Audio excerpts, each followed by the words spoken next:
Hello and welcome. My name is Tom. And I'm Heather. And you're sitting at the Couples Table. The Couples Table is a live stream weekly podcast here on the channel. Join us for better or worse. For richer or poorer. In sickness and in health. As long as we both shall live. Yay. Okay. Look at that. Buttons. That was pretty good. Yes. Dominic likes the dog cam. Best idea anyone has ever thought of. Boom. There we go. Finley is like back here somewhere. Yeah, you can see his shadow moving. He's back there. Yeah. But yeah, I'm glad it takes the pressure off of us a little bit. Yay. Yeah, well, cool. We got everybody here. Everyone's here. What's up, guys? Look at this. Ron says notification reminded me, so remember to click that bell. There you go. We got Nice. Gary here. Our own jumping between Kevin and Heather. Yes, saw you there. I saw Josh was here too. Hopefully, you should email Kevin, Josh, because I think I left a note that you won something, but I don't know if he knows that you won something. Yeah, so there we go. So what's up, everybody? Yeah, hope everybody's having a great start of your weekend. How's it feel, babe? What's a weekend? It doesn't matter anymore. How do you feel? Okay, so if you haven't heard, let's paint. Let's paint reset the room. Here. Shut up. All right, let's paint the picture. So today is Tom's very first day as a self-employed man. Or unemployed, however you want to look at it. We'll say self-employed. I'm going to say self-employed. You've got work to do. You're doing work. So how do you feel? How does it feel to be your own boss? Let me tell you how he was feeling yesterday. Physically, He can tell you that. But he's terrified. He's scared. And for 2.5 hours this morning, Tom was on this guy, Kevin. Yeah, Aaron's here. Aaron, okay, so he was on a stream with a bunch of other YouTube people, and Kevin doesn't know this. I don't know if you mentioned it, but Tom has been... So Tom's default is just, I'm always guilty and anxious about things and everything. That's just his default. But then things really ramped up because Kevin, the basic filmmaker, who has a YouTube channel of like 125,000. I'm assuming this is his full-time thing that he's been doing for a very long time. Well, poof, it just disappeared a few weeks ago. Luckily, there was no guarantee that this was going to happen, but he managed to get it back.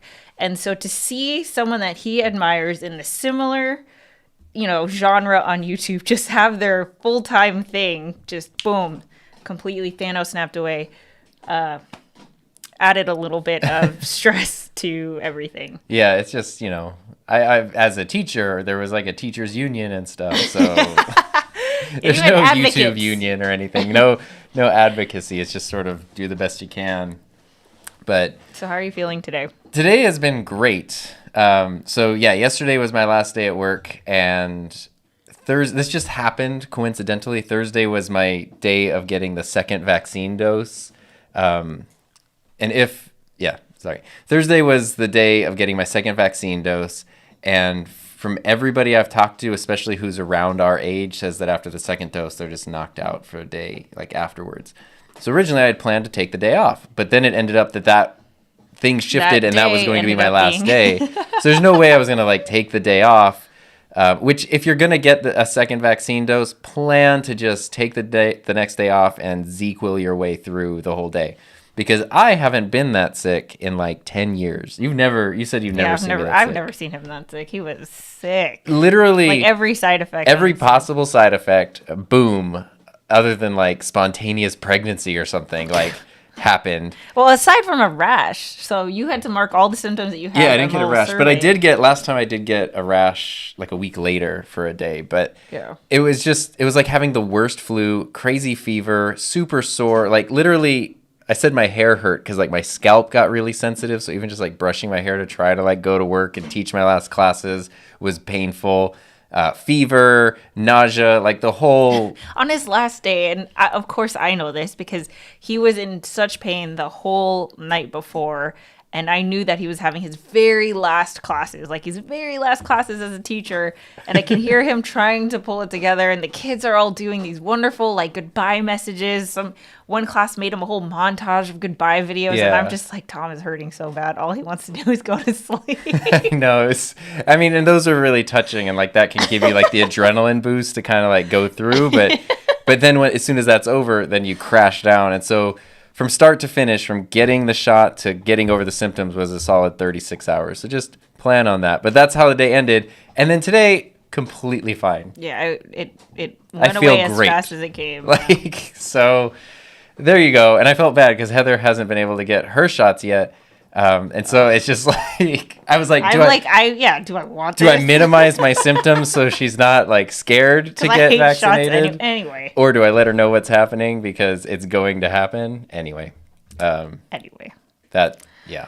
and then I woke up today and did live stream, and today just feels like Saturday, so there's no difference. Well, there is a difference. There's a big difference. There's a couple differences. So on a typical week, if this were a typical Saturday, Tom would have done the live stream. Yeah. That he did earlier. Then we would have done this live stream, and then he probably would have just been freaking out because he also has to make a video before the work week starts, just because the weekend is the time where he usually at least records the video so that he can edit the next video throughout the week. But then I was like, oh, you don't have to record a video today. You can record a video on Monday. Yeah, you were like, are you going to make a video? And I said, I don't know. Because I don't know.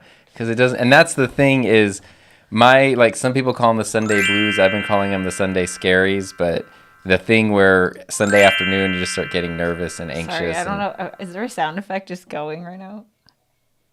Is there? Okay. Sometimes, it's just that feeling of Sunday dread.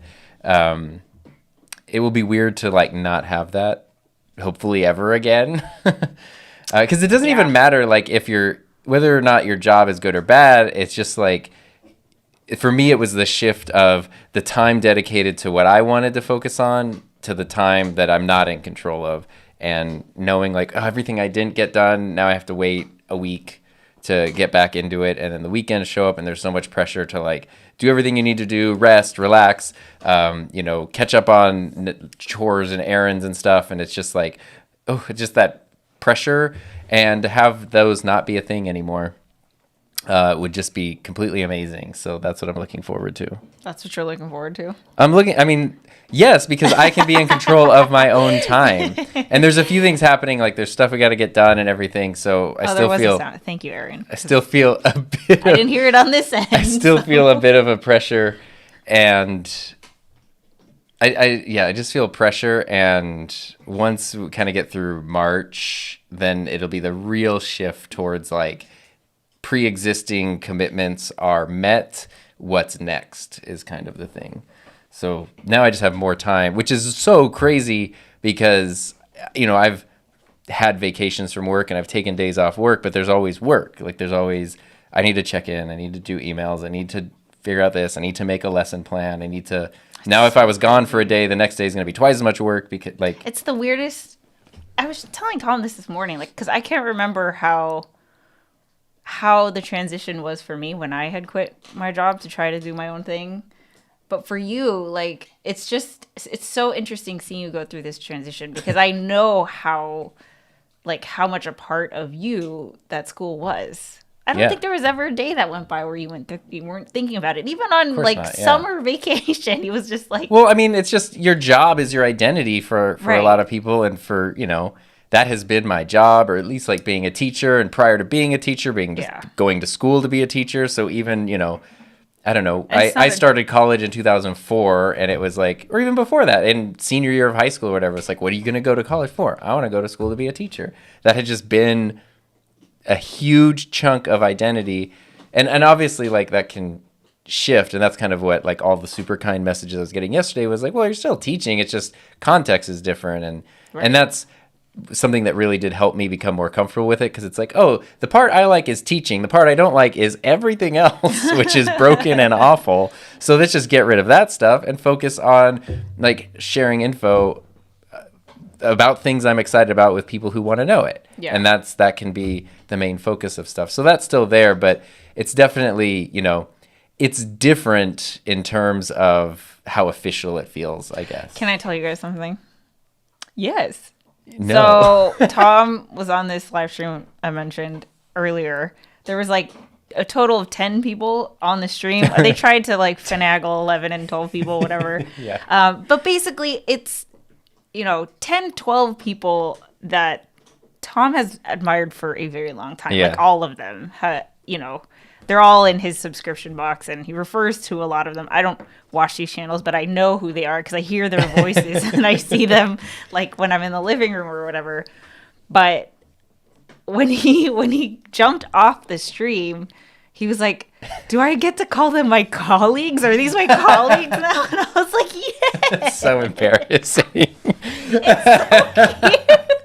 Well, I was just like, who are the people that you talk to about the thing that you do for work? Well, like, these are the people who understand what I'm doing for work. These are like your new colleagues. Yeah, exactly. I know it's not an official thing. There's no staff meetings, whatever. I think it's cute. Thank you for humiliating me. Good thing none of them are here right now. Anyway. But, I mean, like, I just want to give you credit that, it's kind of what I said in my Twitter thread yesterday, because, like, Tom has used a lot of the creators that inspire him as part of his lessons that he teaches in class, because obviously, like, it's all digital media, it's all relevant. And it's cool because a video that inspires Tom for whatever reason, whether it's a technique for video or podcast or even like philosophy, motivation, entrepreneurship, how to sell yourself, all these things, like, if it inspires him, he can still, it's like still relevant, even though these kids are like half your age and stuff, which I think is super cool. And I just want you to know that, like, the people that you admire and show in your classroom. Like, you are totally one of those people. You know, like if you didn't know who you were like 3 years ago and you discovered your channel, 100% you would have been like, I'm gonna show this guy, he's cool. Like, your past self would be so proud of you. That's a good thought. Thank you for all your support. I'm sure a lot of you have seen how supportive Heather has been, and I'm so excited. And that's a cool thing that has popped up a lot, because it's sort of inevitable. Like, people will say, "You're leaving. Like, is your wife okay?" Like, and that kind of stuff. You kidding? And it's like, you guys would know. Counting down. Yeah, since before it was even a practical thing to do, she was like, "Yeah, you'll figure it out. Just go for it." Of course, I was like, "I'll wait until it's practical." One of the very few points of contention in our relationship was just like, so when are you gonna quit? When are you gonna quit, babe? That had been a joke forever. Was call the district. Yeah. Which, like, anytime anything happened, like if she was like, "Oh, look, I getting the stimulus or whatever," or I got an extra client this month, I'd be like, I'm going to call the district. Like, there it is. And then he called the district. But then we did. So, yeah, there's that. Michael Bennell, career, education, finance. Congrats. Thank you. You're the reason about the Procaster and Pod mics. I'm guessing Rodecaster Pro, because Procaster is a mic. Because Rode is wacky at their naming scheme. It's cool to see how far you come. Thank you so much. And Aaron said, that's very true, Heather.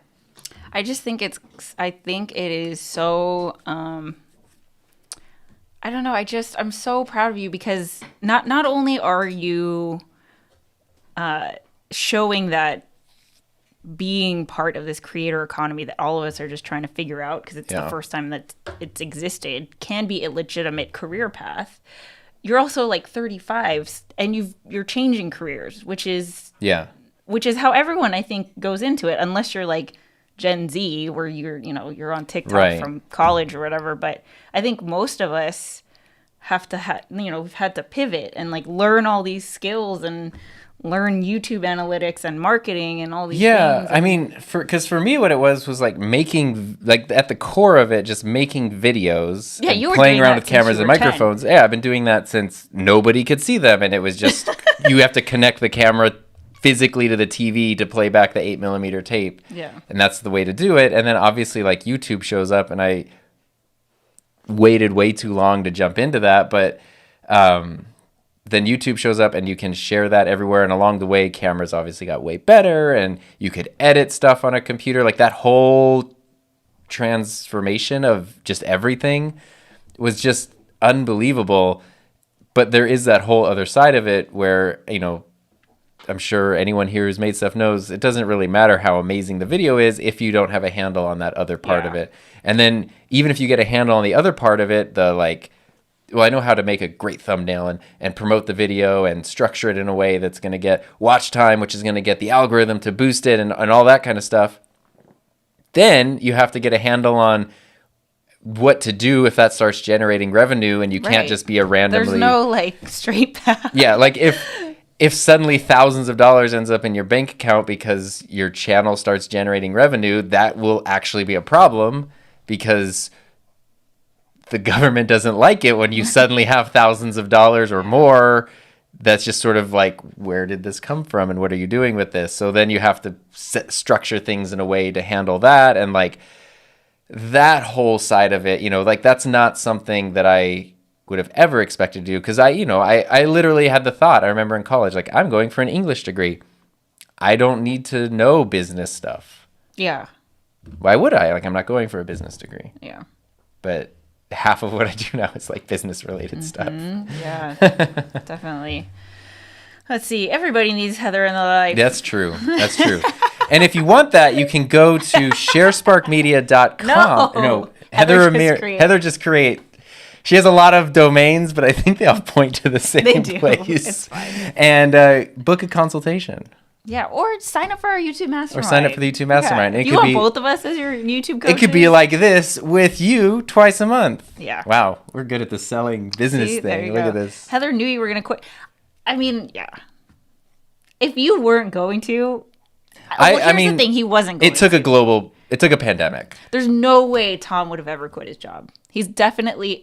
I just know him. He's loyal. If he makes a commitment, he's going to stick it out through through the end, unless circumstances, diverge the path or whatever. But he's definitely not. There was never going to be a time where you were comparing, here's my very stable, successful, amazing, accomplished teaching career and like fun YouTube over here. And never were you going to be like, well, I guess this is going to be the legitimate career path for so many reasons. Right. Not only like the instability of it all, but just like even like there's still, I think, a little bad taste in our mouth when we say full-time YouTuber. Like, is that still something that, there's so many, right? The bad reputation. Right. It's not exactly like, oh, that's, I know what that means. It's like when people think full-time YouTuber, you think of other people. Yeah, it's because the thing about like what I had always said was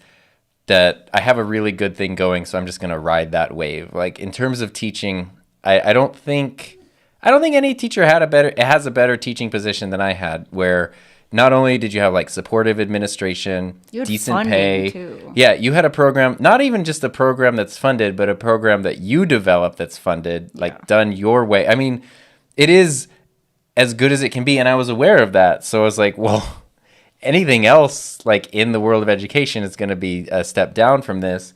But what I didn't consider for the longest time was like, that doesn't mean that this is the ultimate thing in life. Like, it doesn't have to be here, you're 35 and you're going to be here for another 30 years or whatever. Yeah, and that was the thing that was really getting to me, which a lot of stuff... He's fighting the sleeps. Oh, Finley's fighting the sleeps. Can we see Finley? When he gets sleepy, there's Finley. When he gets sleepy, he starts to whine because he wants to stay awake, but he can't.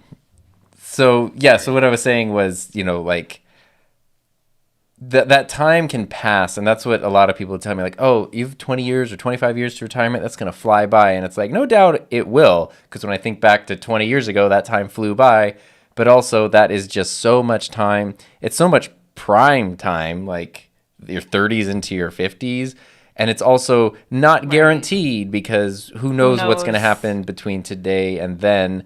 And that's a lot to bank on of like, well, I'll just put all my dreams on the shelf for a couple decades and then hope that I can get around to them. It really didn't sit well with me. And obviously the past year just sort of smacked a million things into perspective.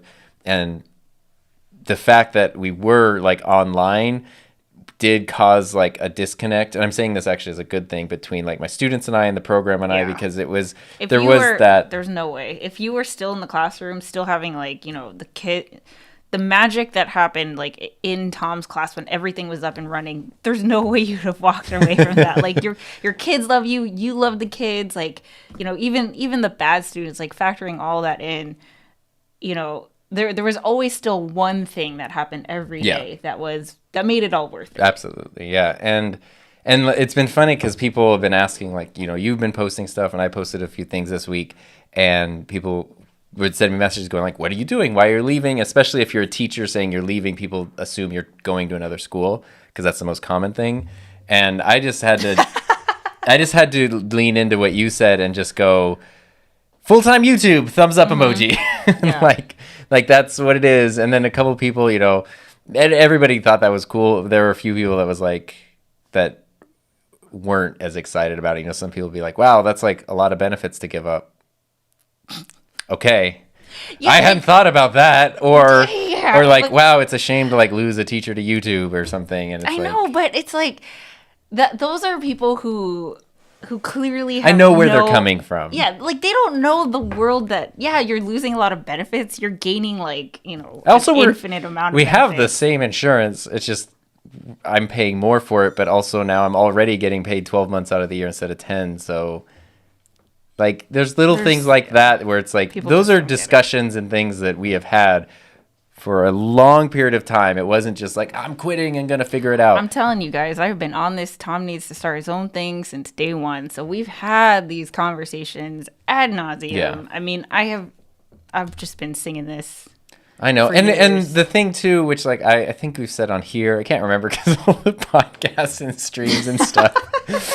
But the thing that it's worth reiterating, especially for anyone who might be in any kind of similar position, is the thing for me was how overwhelming it was. Because when you would say, like, you just need to leave and do your own thing, what does that everything mean? From, like, how do I make money to like, how do I tell my bosses? How do I like, then I have to like clean out a classroom. What is like lesson planning? Like everything was just so overwhelming that I assumed that you would meant rather boop. Yeah, I was like, it's easier to just do none of that and just keep doing what I'm doing. And what I learned is that it's very much step by step, baby steps. Like make the decision of, okay, I'm going to leave. Cool. Nothing can really happen until I then tell like my bosses, because I can't start making plans or doing anything until the people who need to know this. Okay, cool. How do I tell them? When do I tell them? Let's figure that out. Do that. Okay, now what's the next step? And it just sort of, it all gets done, but you don't look at the whole mountain that you have to climb. You just sort of go like, hey, this is the next foothold. This is the next foothold. And just kind of do that. And that, you're really fighting it, buddy. Just go. You see the dog cam here. And let's see, I think he might want the bone. Oh, here, let me go get it. Finley also has a thing where anytime Ben is chewing on a bone and has finished, he wants that exact bone. Oh, Ben is sleeping on a bone. Oh, here, let me take that one too. You can't take the one out of Ben's head. Oh yeah, now Finley's happy. That is literally all that it was. He just wanted the bone. There we go. We got the puppy cam. There he goes. That's all he needed. Now you get that sound in the background. Oh boy. So, man. Yeah. Crazy times.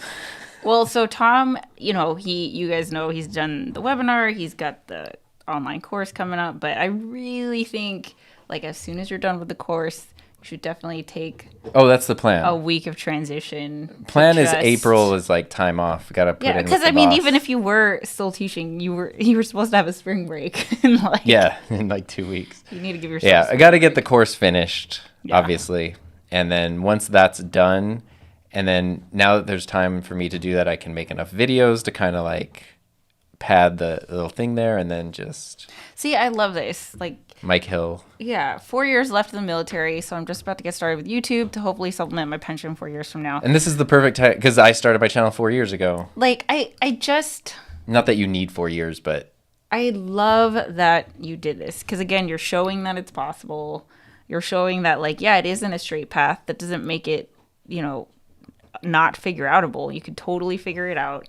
And I believe that, one thing that I think really added to Tom's ability to be able to do this is like he literally loves making videos about videos. Like he was already doing that. He was always tinkering in here. And so like if you're super passionate about something, like you just there's something that you can not stop talking about, it makes the whole part of it easier because you're not caught up in like, oh, this is getting more views. I should go over here and I should go over here and I should go over here. I'm speaking from experience. You call that shiny object syndrome? Yeah. Don't do that. it does take experimentation. I feel we watched Ant-Man and the Wasp last night. We've been rewatching all the Marvel movies. And that's when they like keep going into the quantum realm. And as they go, like the little ship is like, like smaller and smaller. And that's kind of how I feel about like niching down like that. Like, I thought 2 years ago when I decided, okay, I'm not going to do like 3D printing stuff on my channel anymore. I'm not going to do a random lifestyle vlog or something. Like I'm going to do camera stuff. Okay. I thought I had niched down, but then within that you discover like now there's a whole niche with a niche spectrum of that. So then it's like, well, I'm more interested in this kind of stuff. So it's like niching down and then like, then I've been leaning more into audio streamy stuff rather than like regular video production stuff. So it just keeps like, but I couldn't, not that anybody couldn't. What I'm saying is that from my personal experience, I couldn't have figured that out right away.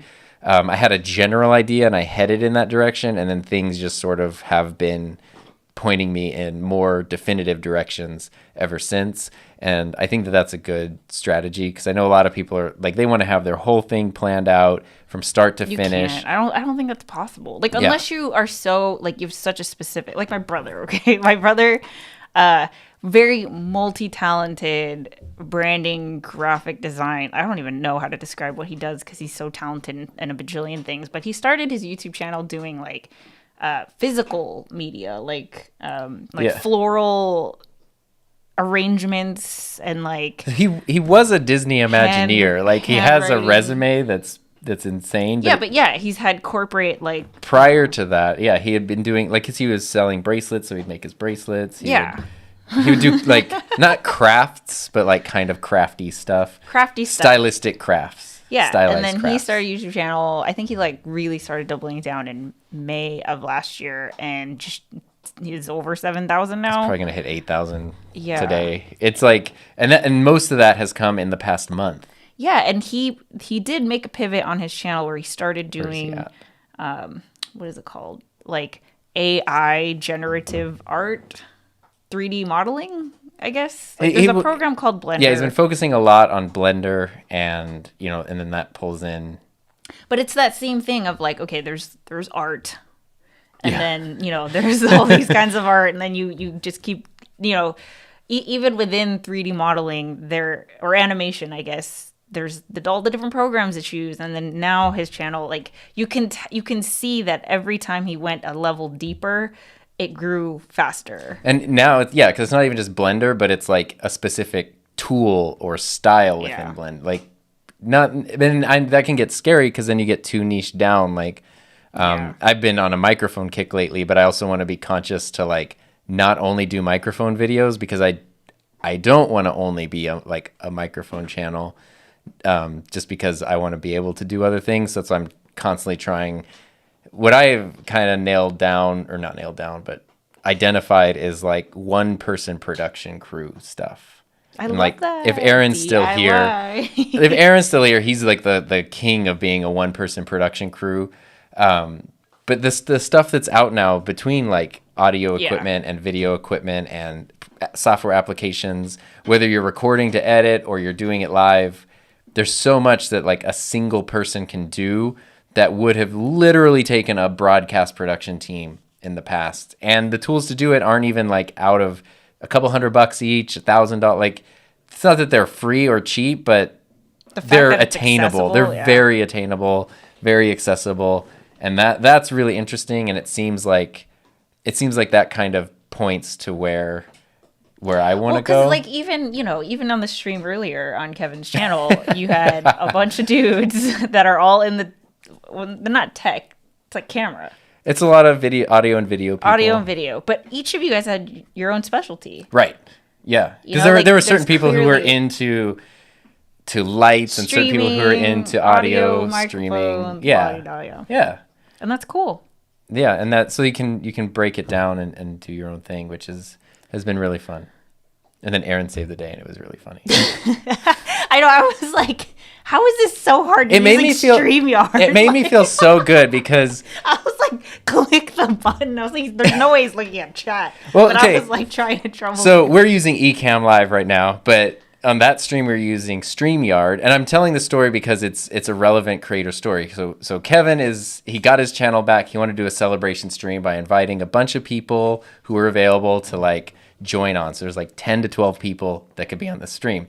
He was using StreamYard for the first time because he had said that he had been a guest and it was easy, and everyone was like, StreamYard's super easy, do that, and it is.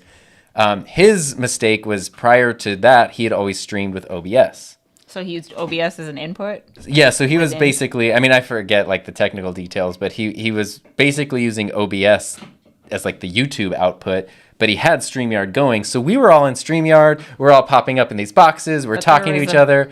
But on bridge missing. Yeah, on the actual stream that people were seeing was just him and none of our voices. So he must have just looked like a crazy person. Because he was like introducing, like, look at my friend here, and then like someone would talk for a while. And he was so excited. I'm like, there's no one there. And I'm looking at the chat, no one's saying anything. And we can all see and hear each other in StreamYard. And I'm like, I don't want to, like, this is not, I've never even watched a Kevin video. I don't want to be like, dude, we can't see you, you know? It's fine. I was like, maybe this is how he just does it. This was the first 25 minutes of the stream, too. And then, so, obviously we're like, okay, something's wrong. And then we were trying to troubleshoot it, and Aaron was the one that was just like... Save the day. He was like, okay, he identified the problem and then was literally just walking through, click on this, do this, copy and paste this here. I really wish I could have heard the other side. It was also a lot of people making fun of, like, man gets channel back and proceeds to go insane. Like these kinds of like. I was gonna say like, oh, I wonder how your channel got. Oh, all those jokes are being made, but it was really funny. And I forget what. Oh, I told that story because then we just powered through. The big thing was like Kevin could have stopped the stream, rekajiggered, and then jumped back on, but that would have kicked all the guests out and would have nightmare. Whatever. So he wanted to find a way that would keep it going, and Aaron helped him do that. And I know it's messy. I'm not saying that's something to recommend, but with the cumulative experience of people streaming in that chat and somebody who's been doing it for 8-10 more years, with a channel of way over 100,000 subscribers, to still just sort of run into these details and just things follow. It just like, it felt just good, and it was just a funny thing. Like, it wasn't like, it taught me a lot, because we've talked about that. Like, your camera died in a stream a while ago. I think it just taught me a lot. I am so glad that you saw this happen on day one as an entrepreneur. Know, because right? Let me tell you who, like, yeah, when something pops up, like, Tom just immediately, it's just like, oh, brace yourself, what's happening, but I'm just like, just go with the flow. Well, I get, and that was what Kevin said too, is he is like, oh, I'm trying to do a stream, I'm talking to you, there's people over here, there's the chat here, and that can be sometimes how I feel, is like, I'm trying to monitor audio, I'm trying to keep an eye on here, I'm trying to have a conversation, trying to remember, put myself in the viewer's shoes, and what do they need to do, and that's a lot. And then when a wrench gets thrown into that, my brain goes like sideways a little bit. But just learning. And then especially because if you make videos or you're in a thing where it's everything's polished. Yeah, or, like, hey, like, I tell people how to use, like, I'm using a microphone that's new to me right now, and I haven't used it that much, so I'm worried, like, oh, if this sounds like garbage, like, blah, blah, blah, blah. Not that the mic would, but if I don't have it leveled right or something. And it's like, it'll be okay. Like, the worst thing that'll happen is someone will be like, hey, this sounds funky. And then you go, oh. I think that's the beauty of YouTube, is that, like, I think it's just part of the etiquette, is that it's like there's such a bond and a connection between the viewer and the creator that, we don't expect the caliber of like NBC or watching, something on TV, where if there's one thing that is like off, you're like, oh, that's crazy, what happened? But, it's YouTube. Like, it's fine. People are willing to wait to see everybody, like, we want to. It's fine. I mean, yeah, especially that, like, they'll just go do something else and come back, or like, it's like, not a problem. I was like putting on my makeup, just had it going on in the background. Like, I wish everyone could have heard us though, because it was really funny. So anyway, that was just a good learning experience, and just kind of a cool thing to be a part of. Yeah. So, how do you foresee the upcoming week happening? Have you thought about it? Like, have you thought about how you're going to, do you have a structure? Well, we have to go. Aside from Tuesday? We have to, yeah. So one day. Family stuff on Tuesday. We have family stuff on Tuesday.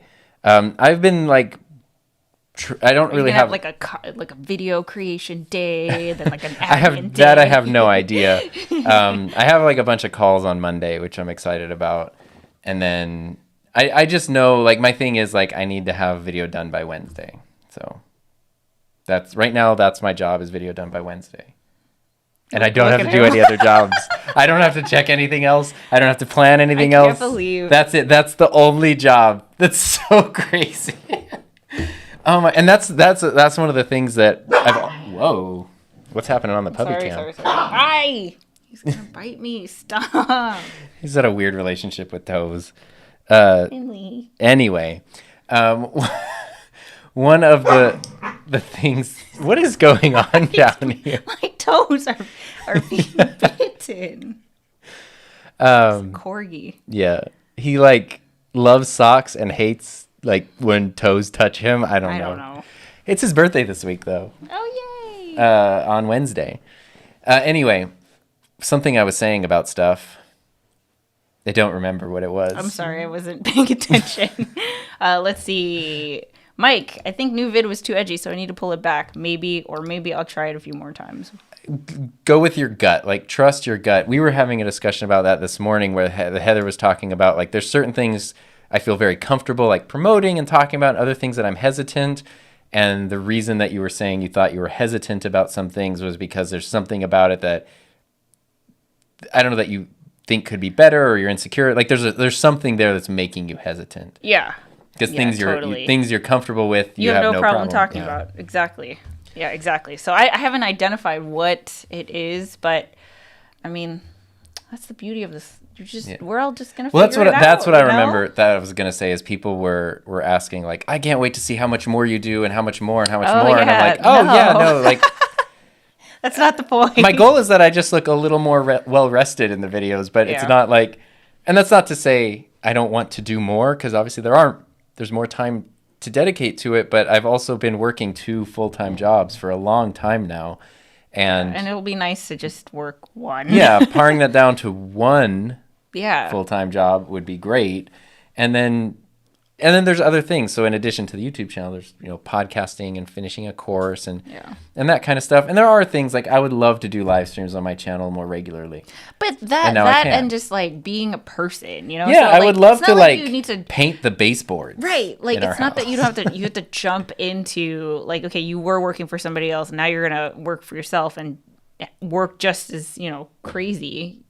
Yeah. It's like take some time. Like you can, have some house projects. And, that's work out every day or whatever. Yeah, that kind of good stuff. So self-care. It's not that there's like more. Like we've said before, hopefully people who aren't in on these like insider VIP conversations won't even notice a difference. Yeah.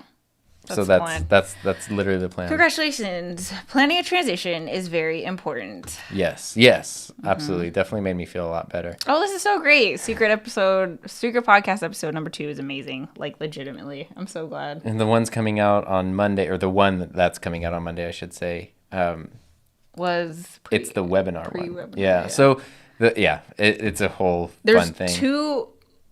There's going to be 3 more total. Yeah. Okay. This is the producer of the series. Yeah. The secret so series there's producer. 2 already done and scheduled, and then we're going to do 1 more. The last one, I'll just tell you tell you guys what it is. It's going to be, we're going to record it after Tom's first week, so you can get a taste of what it's like to be your own boss, not have an alarm, not have staff meetings. Well, because that's the part that I literally can't wrap my head around. It's like trying to describe an airplane to a fish is like I've had breaks. So there will be summer break, which is the longest break in the day. We've talked about this. Summer break, it's not like you get all 80 days or whatever off, but you can get a nice chunk of several weeks with legitimately 0 like work stuff to pay attention to. But it is always in the back of my mind of like, okay, this many weeks left. Okay, if I want to finish this project, then I need to finish it by this week or next week or whatever. There's always an end, like there's always the vacation is ending, the weekend is ending, the time is ending, and then it's got to go back, and the stuff you didn't get done now gets pushed into the future. Be prepared for PTSD in the transition. Your mind will expect certain patterns. This is very, very, very true. Yeah. That's why I'm trying not to pretend that I have that all figured out. Yeah. And I'm just sort of, I want to make sure I have like certain structure. Like I'm not the person that would sleep till noon or anything, but I don't want to just be, slacker guy. So like having a structure, like focusing most of the work during the week and not on the weekends for the most part, would be kind of cool. But just like we just talked about with the YouTube channel, you kind of start with a direction and things clarify as you go. It's kind of that, like, okay, we'll just start. I honestly think that you're going to adapt faster than you think, because it's like adapting to a good thing. Like, oh, I can't believe it wasn't like this before. So it's going to be that shock value of like, oh, wow, this is just how it is. It's crazy because I can clearly remember when I wanted my first teaching job where it was so impossible to get a job at that time. Right. And I remember all I wanted was like... That was like 2000. That was 2000... Well, 10 years ago, 2011. Yeah. Because I always get confused because it's like I taught for 11 years, but academic years and calendar years don't sync up. Yeah. So, yeah, it's confusing. But yeah, I didn't get hired for my first teaching job till August 25th, 2011, which was 6 days before the school year started. So that was setting up my first classroom, figuring out my first curriculum. Half of the classes I taught had no curriculum, so I just had to figure it out, like all that kind of stuff. And it was very stressful. And I remember what I wanted at that time. I was so excited for when that year ended, because I was like, okay, I know I have a job in the fall. And I did get pink slipped that year because of budget cuts, so I almost got laid off, which was then like a 2-month period where then they're like, oh no, it has nothing to do with performance. It's just like, there's no money and you're new, so goodbye. So that didn't happen. Yeah. And once I got my pink slip taken back and I knew I was coming back the next year and the school year ended, the feeling of I have 2 months off and I know I have a job to go back to was just like the best feeling. But again, there was always something to go back to, like, which means I'm always thinking, like, what are the students going to be like? Or what about this? Or how am I going to handle this? And what about this? And I remember I got really tired at this time last year. How do I avoid that this year? But it's just that is gone. It's straight up like, the way that like caveman people had to base their whole lives around the seasons. Yeah, it'd be like plant the harvest, or it would be like hunting and gathering, like, yeah, exactly. And then suddenly you just opened up like a supermarket next to the cave, and they're just like, we don't need to worry about that whole thing anymore. Like, it's just not an issue at all. It's like, yeah, it's just put it out of your brain. Plus, you got me, like, Well, yeah, that's the best asset ever. No, but like, I'm not. I swear, I'm not. I know that sounds so like it's not braggadocious or whatever, nice. But I just like, I will not let you fail. Right. I recognize when Tom is, on the wrong thought pattern, and I'm real quick to interject and provide perspective, and so don't worry. Yeah, and I feel we could do it together. I feel like I have narrowed down kind of not only like the topic of where my channel is, but sort of the tone of the channel and like where it fits. Yeah, you're confident in that. Where it fits in like the viewers, what I want them not only to get informationally, but what I want them to get like in terms of feel from the videos. Right. And like, I don't know, I just feel more confident in that, which helps give structure and direction to things. Patrick, congrats again, Tom. Excited to see what comes next, but I'm seriously shocked here because Heather has the Aquabash shirt on. Scottcast for life. Now there's time. Yeah. Actually, I learned this when there was another Couples Table episode where we got quizzed on what I wore the very first episode of the Couples Table, and it was this shirt. Nice. Well, it's already starting to get kind of warm. Yeah, and, it's like hot. Yeah. So anyway, Aaron, so wait, are you jumping right into this? Not taking a week off in between? Every time I've switched jobs, I've tried going right into it, but have always needed some time between. Yeah. Yeah. I mean, just because I have things that I like am in the middle of, but it's like, because I'm not starting a new job, I'm just getting rid of one of my jobs, basically. Yeah. So one of my jobs is gone, and now this job, I just need to finish the current stuff that I've been working on, and then I can take a break and then just come back to this job. The pre-launch, the people who bought Tom's Podcaster Playbook online course pre-launch, like, they're getting access to the course on April 5th. Yeah. So that needs to be all done, all up and running. I'll feel so much better when that's done. But now the rest of this month is just basically all production on that and making sure videos are done. And that's kind of the main thing there. But it is learning how to schedule stuff is going to be difficult because now it feels tempting if someone needs something like, yeah, okay, sure, let's do that on this date and let's do that. And it needs to be like, no. Just because I don't have anything on the calendar that day doesn't mean that I have time. That's like one of the hardest parts. Is like, especially since you've got like all your colleagues now are super cool, and when someone's like, hey, let's do this and let's do that, it's like really hard. Like, of course, it's like, why would you say no? It was funny. I was talking, one of the people who was on the stream was Jake Sloan. He lives in Alaska. And you talk about that all the time. Yeah, because we've been trying to do like a collab for like a year and a half, and it just has not worked out. And he sent me a message, and he was like, "Hey, we're finally doing something together." But then he had to leave the stream literally to catch a helicopter ride onto a glacier for like some photography thing. And I was like, "Okay, I have to go take the laundry out of the dryer." But he was like, hey, now that you're doing this, like, you should come join me sometime for one of these trips. I know, see? And that's something where previously I would have been like, well, that's just not going to be possible. Dude, that's how we met.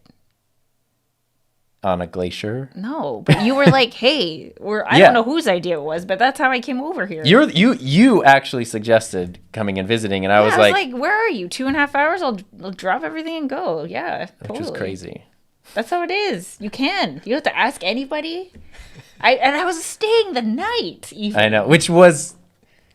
I don't know if we told that story, because that sounds real sus. No, I was going to get it anyway. We'll tell that later. Yeah, sure. If you want to know. Let's catch up with comments. Okay, Raphael.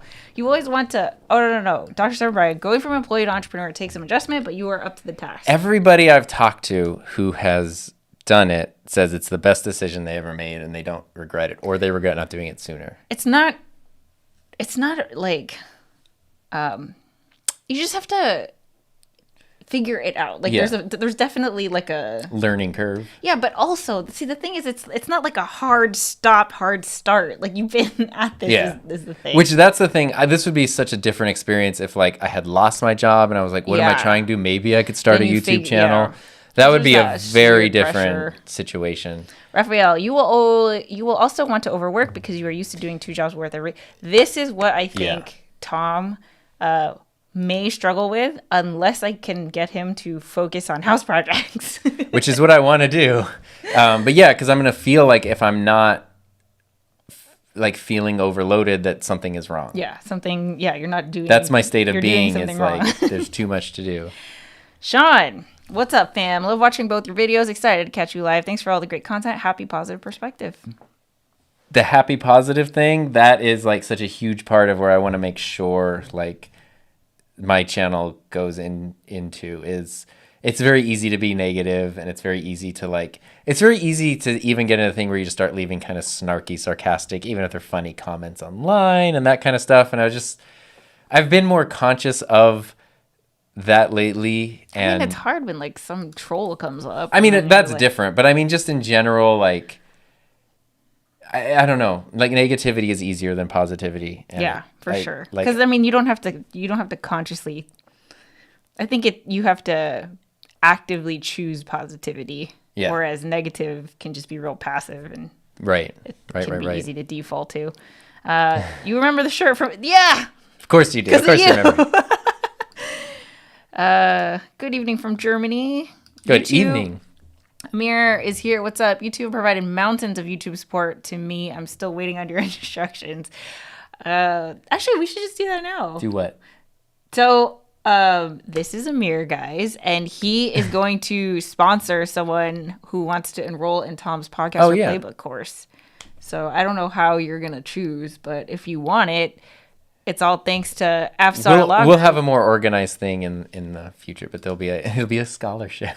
Yeah, that's actually the word he said. Oh, is it? There you go. Yeah. Block off time in your calendar for when you won't be available. That's what I need to. It's going to take some. So maybe to go back to Aaron's point of like the transition and stuff. Sorry. I'm just sort of like seeing what it is and then starting to. Oh my gosh. Figure stuff out. Fellow CTE teacher here. Whoa. I've never seen those 3 letters like outside of Tom's work. See, that's where when you said digital media literacy or whatever, I was like, huh? Yeah. It's like seeing CTE because most of the time you have to explain what is CTE. It's career technical education. Super proud of you. You're doing the right thing. Oh, thank you, and best wishes to you as well. That's awesome. Patricia, was the best decision I made, but it is a journey. Yeah, same here. But I mean, everything. He knows it's not easy. He's seen me break down 1,000 times. But yours is gonna be a lot smooth. I have ADHD, so I'm all over the place. And you already have stuff figured out.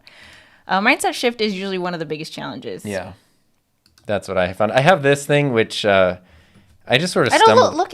I am so proud of how proactive he is. Look at him in his little 5-minute journal. There we go. Well, you gotta close your eyes. But wait. Look at that. There we go. He got that all on his own. I did. Well, no, because it was meditation. I forget what channel it was, but somebody who used to work at The Future with Chris Do. They did like what my life is like after quitting my job. My feed has just been filled with like people quitting their job stories, and it was like 5-minute journal. And I looked it up, and I was like, I I don't want a planner because then I feel like I used to have like the Panda planner where you write what's good that's happening and you try to like be intentional with your day. But then there's the planning part and the to-do list. And I was like, I don't want that because then that sorry, I keep hitting that feels like stress and that feels like a job. But this is literally just like a few key points that you look at your day in the morning, you look at your day at night, and the whole point, like I haven't even gotten to the point where I can start it because the first 40 pages are just like research-based explanations on why they're structured in a way that they are to help you like break negative thinking loops. See, I need to get that book. And just why it's worth it. And it goes into like, you know, you're essentially trying to shift your mindset. And I figured... You have a new appreciation for mindset. I do. And I feel like this is a perfect thing to pick up now to at least provide some structure and guidance. And a big, big, big thing for me is like not wanting to wish days away. Because I've spent so much time like, oh, I wish this week were over. I wish like if today, just got to get through today. Just got to get through next. Just got to get it to the end of the school year. And not doing that, but instead like looking at a day and saying, okay, here's my day. It's a whole day. Like there's so much opportunity. Even if the opportunity is to relax and do nothing or to play with the dogs or whatever. But it's a whole thing. Like let's look at this whole day and figure out what we can do with it. And then that's its own thing. And now this, instead of just like everything bleeds together. And here's everything I have to do. And, so that's kind of my goal here. So I want to make sure to like... Cute. I figure... So proud of him. Thank you. I'm fully figuring it'll take like, 6 months or so before I even feel like I have some kind of true handle on things. It's also evening in Germany. So there you go. I know. That's what I was shocked at a second ago. It's 9 p.m. Good night. I had something I was going to say. What were you going to say, Tom? Oh, no, it was just your story about how that's what it was. Oh.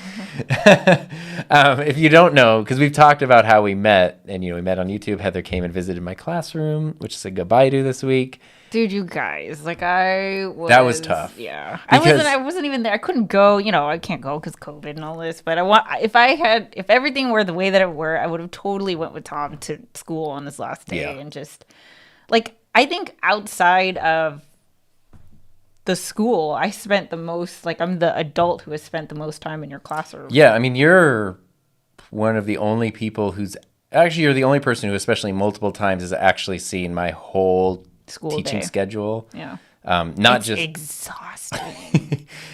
One day is so, like, I remember I was like, oh yeah, I'll go with Tom to school and I'll get some work done when I come home. Oh my gosh.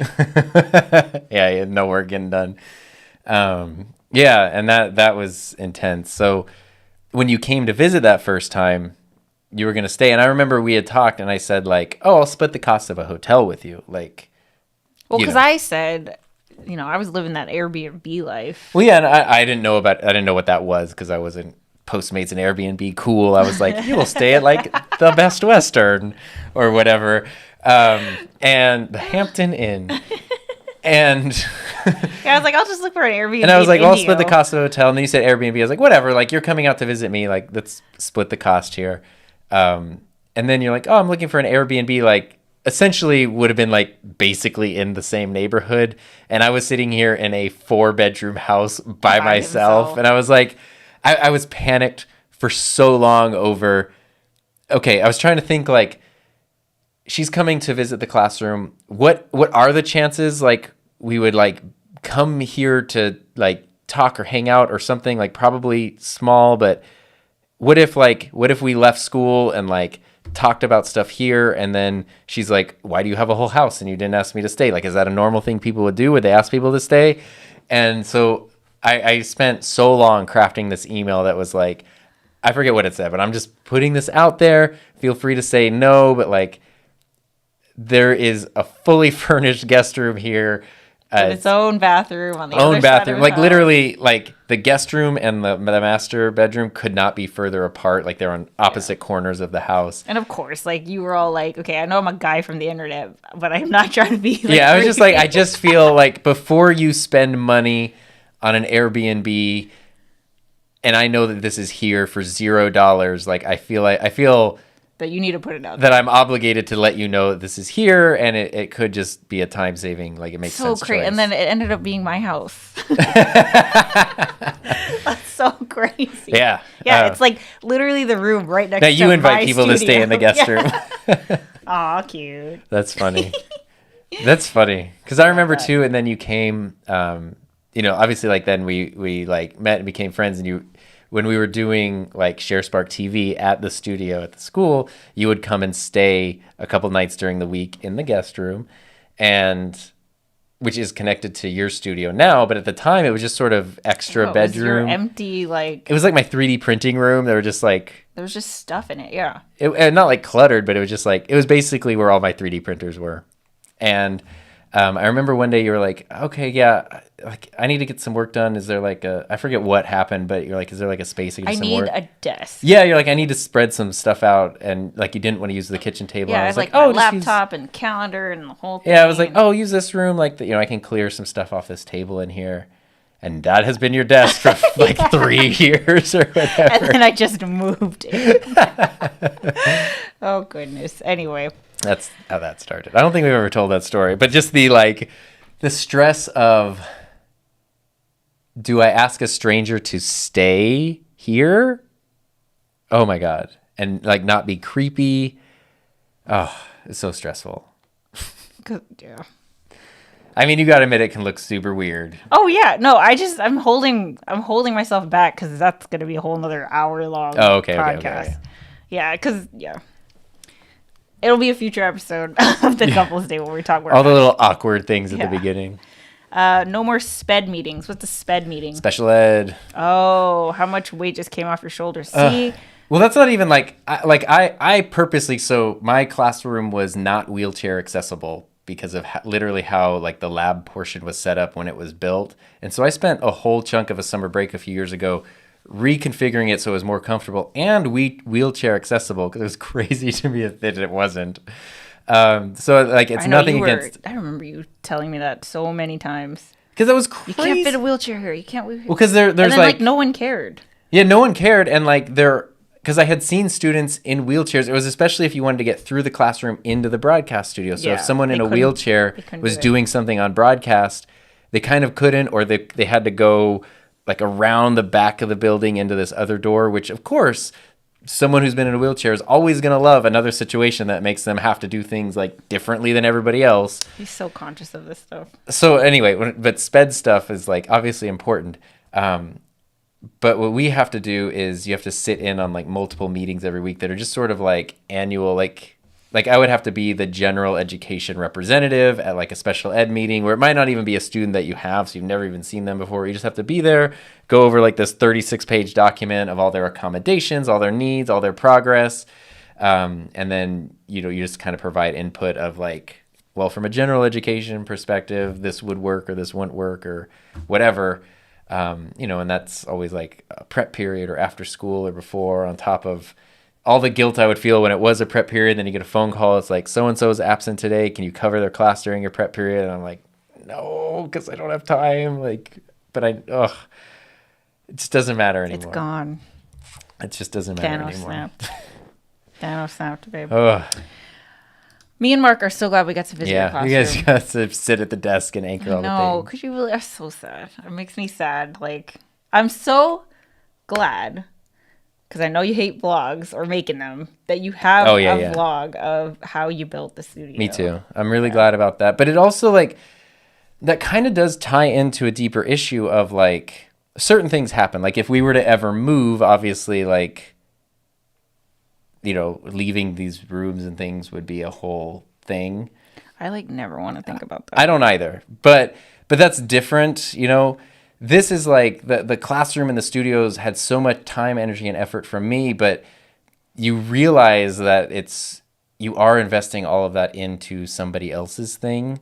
And in this case, it's not even somebody else's. It's not like it's the boss of a company or even like the principal of the school or anything, because it's just sort of like a program that a district offers, and all it takes is one person somewhere in some position to want to shift things around or move it, and it would all go away anyway. And it's like, that's when I started to get scared, was how much energy and like sentimentality I was putting into stuff that Yeah, your soul, like stuff that wasn't anything I could actually like, that wasn't even mine. Yeah. I guess. Yeah, totally. Sean, excited for your full-time move, as I'm sure you are. I'm sure your students will miss you. Are you going to miss teaching them? Bittersweet. Yeah, bittersweet for sure. For sure, Sean.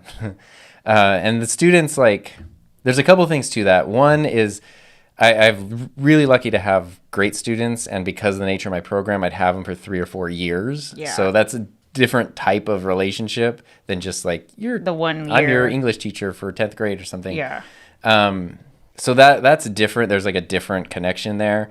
They did really nice things, like Heather said. They sent cards. They made like because we're still on online school for a couple more weeks. Yeah. And so, like someone would email everyone in a class and then they'd all record things Like and the send it, fact edit that it they together. did that is insane. Also edited that all together on a Chromebook. Oh my God. Like that kind of stuff is amazing. I was completely just ugly crying while watching it on Zoom. I know, I heard it. I was like, cute. Oh man.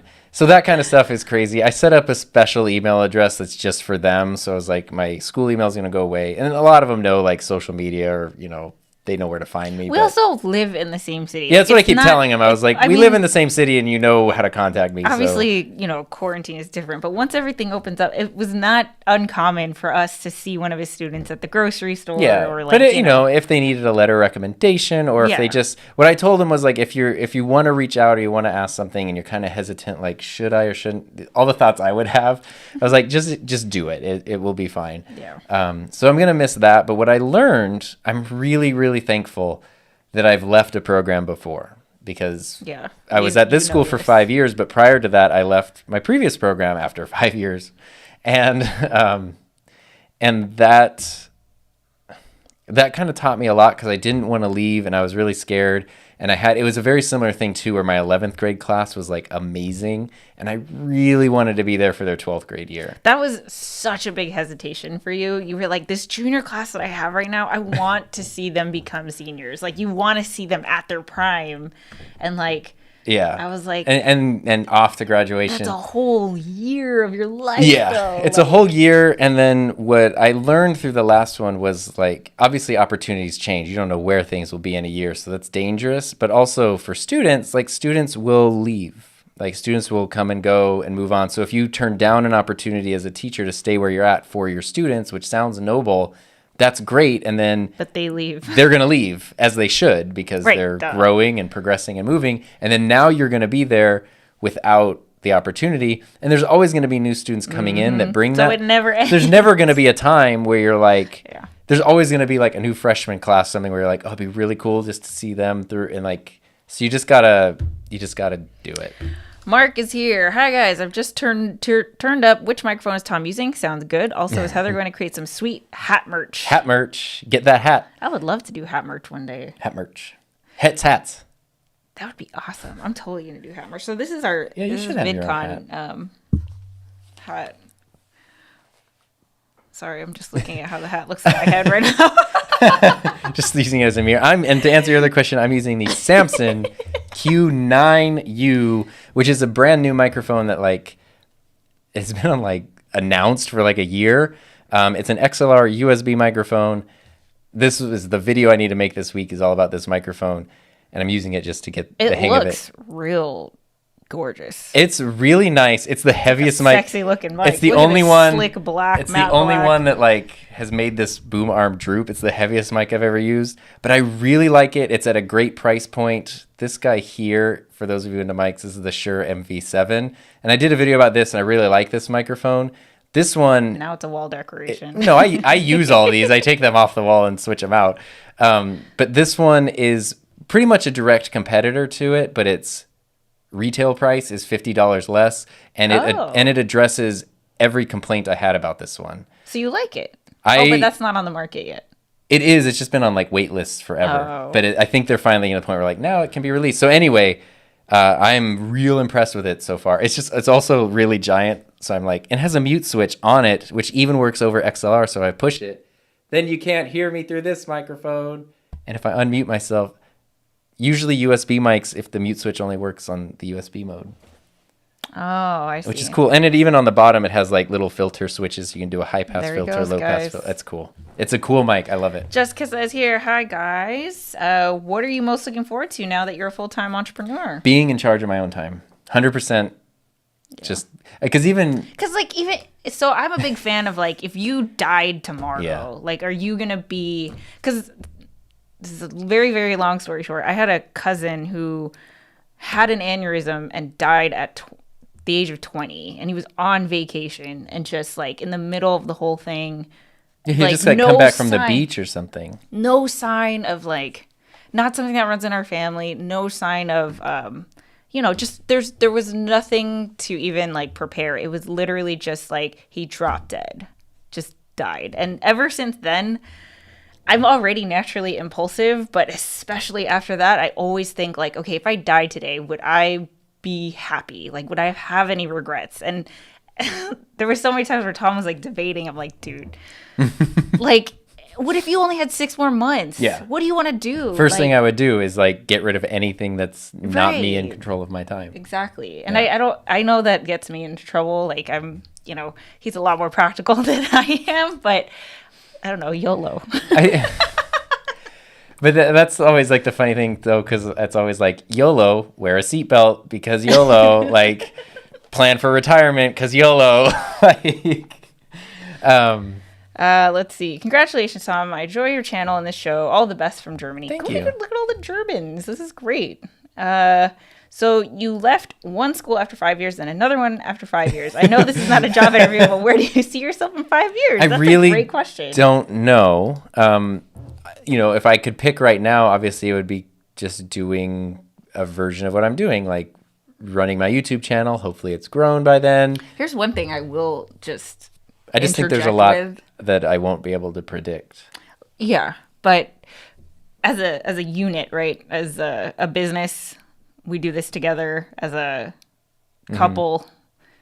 Our goals are not to build a huge company. Yeah. Like, a lot of people were like, okay, so you're going to hire people and build out a team. And just like, there's nothing more that like turns us off than outsourcing the thing that we love most. Yeah. So, I mean, but who knows? I don't know. You never know what's going to happen or what might change, but that's not our goal or, like just grow and expand in that, which I love because to me, it makes it so much more attainable since like the goal is to basically live the same lifestyle we've been living, like, while I've had my regular job, but just do that now. And it's like, right. Under your terms. Yeah. And I think that's so much more attainable than like, well, you got to hire employees, get an office space, do this, do that, offer 10,000 products. One of the things that you really this is probably one of the biggest reasons why you didn't do this sooner is because you never wanted the thing that you take pleasure in to be the pressure, like to have the pressure of like,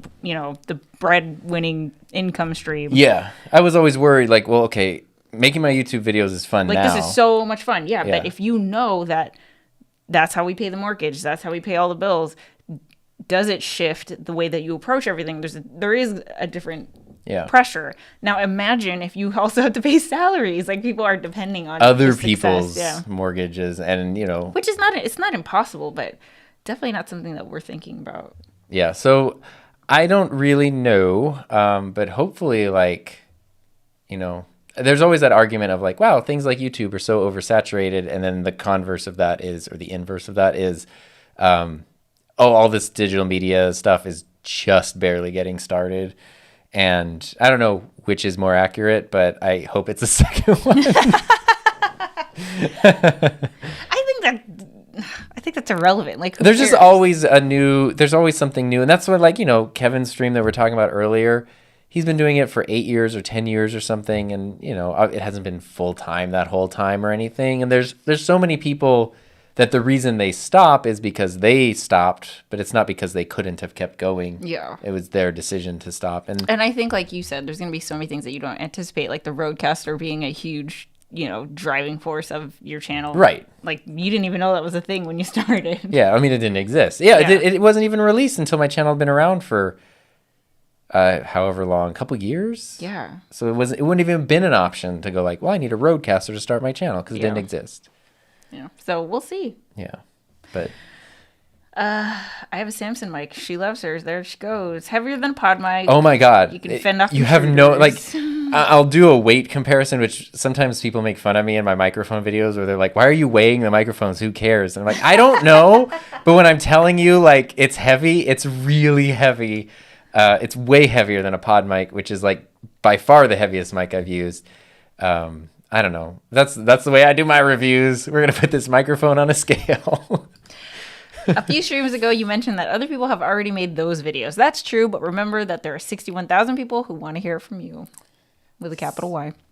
And I like that. Thank you. And there's it's so your much perspective. It goes into perspective and because tone. The thing that you don't, your specialty is not the tech, you know, Yeah. It's not like breaking down. There are other people who do that, but hearing it, your application of it, your thoughts on it, that's what people are interested in because you've proven that your perspective, like, is insightful. Yeah, and it's... Well, and entertaining. Yeah. No, sorry, it's not what I meant. I was agreeing with the sentiment behind it, not the compliment of me, but... And that's something that I do take serious. So, like, there's a whole thing that's happened lately because it's, like, I've had multiple things sent to me, which... This is the conflict. I don't even do sponsored videos really at all. And I'm even very picky over like who can send something. So most people say no. But if I'm kind of interested in something, like I've been on the wait list for this microphone for like 6 months, and then the company sent me an email like, "Hey, do you want to try? We'll send it to you next week." And then I'm super clear about the like, yeah, but ethics statement. Basically, no, you're sending it into a black hole, and you may or may not ever hear from it again. If you're cool with that, send it my way. And I'll do that with a few. And the companies that I actually want to work with are always the ones who are like, yeah, that's great. Here you go.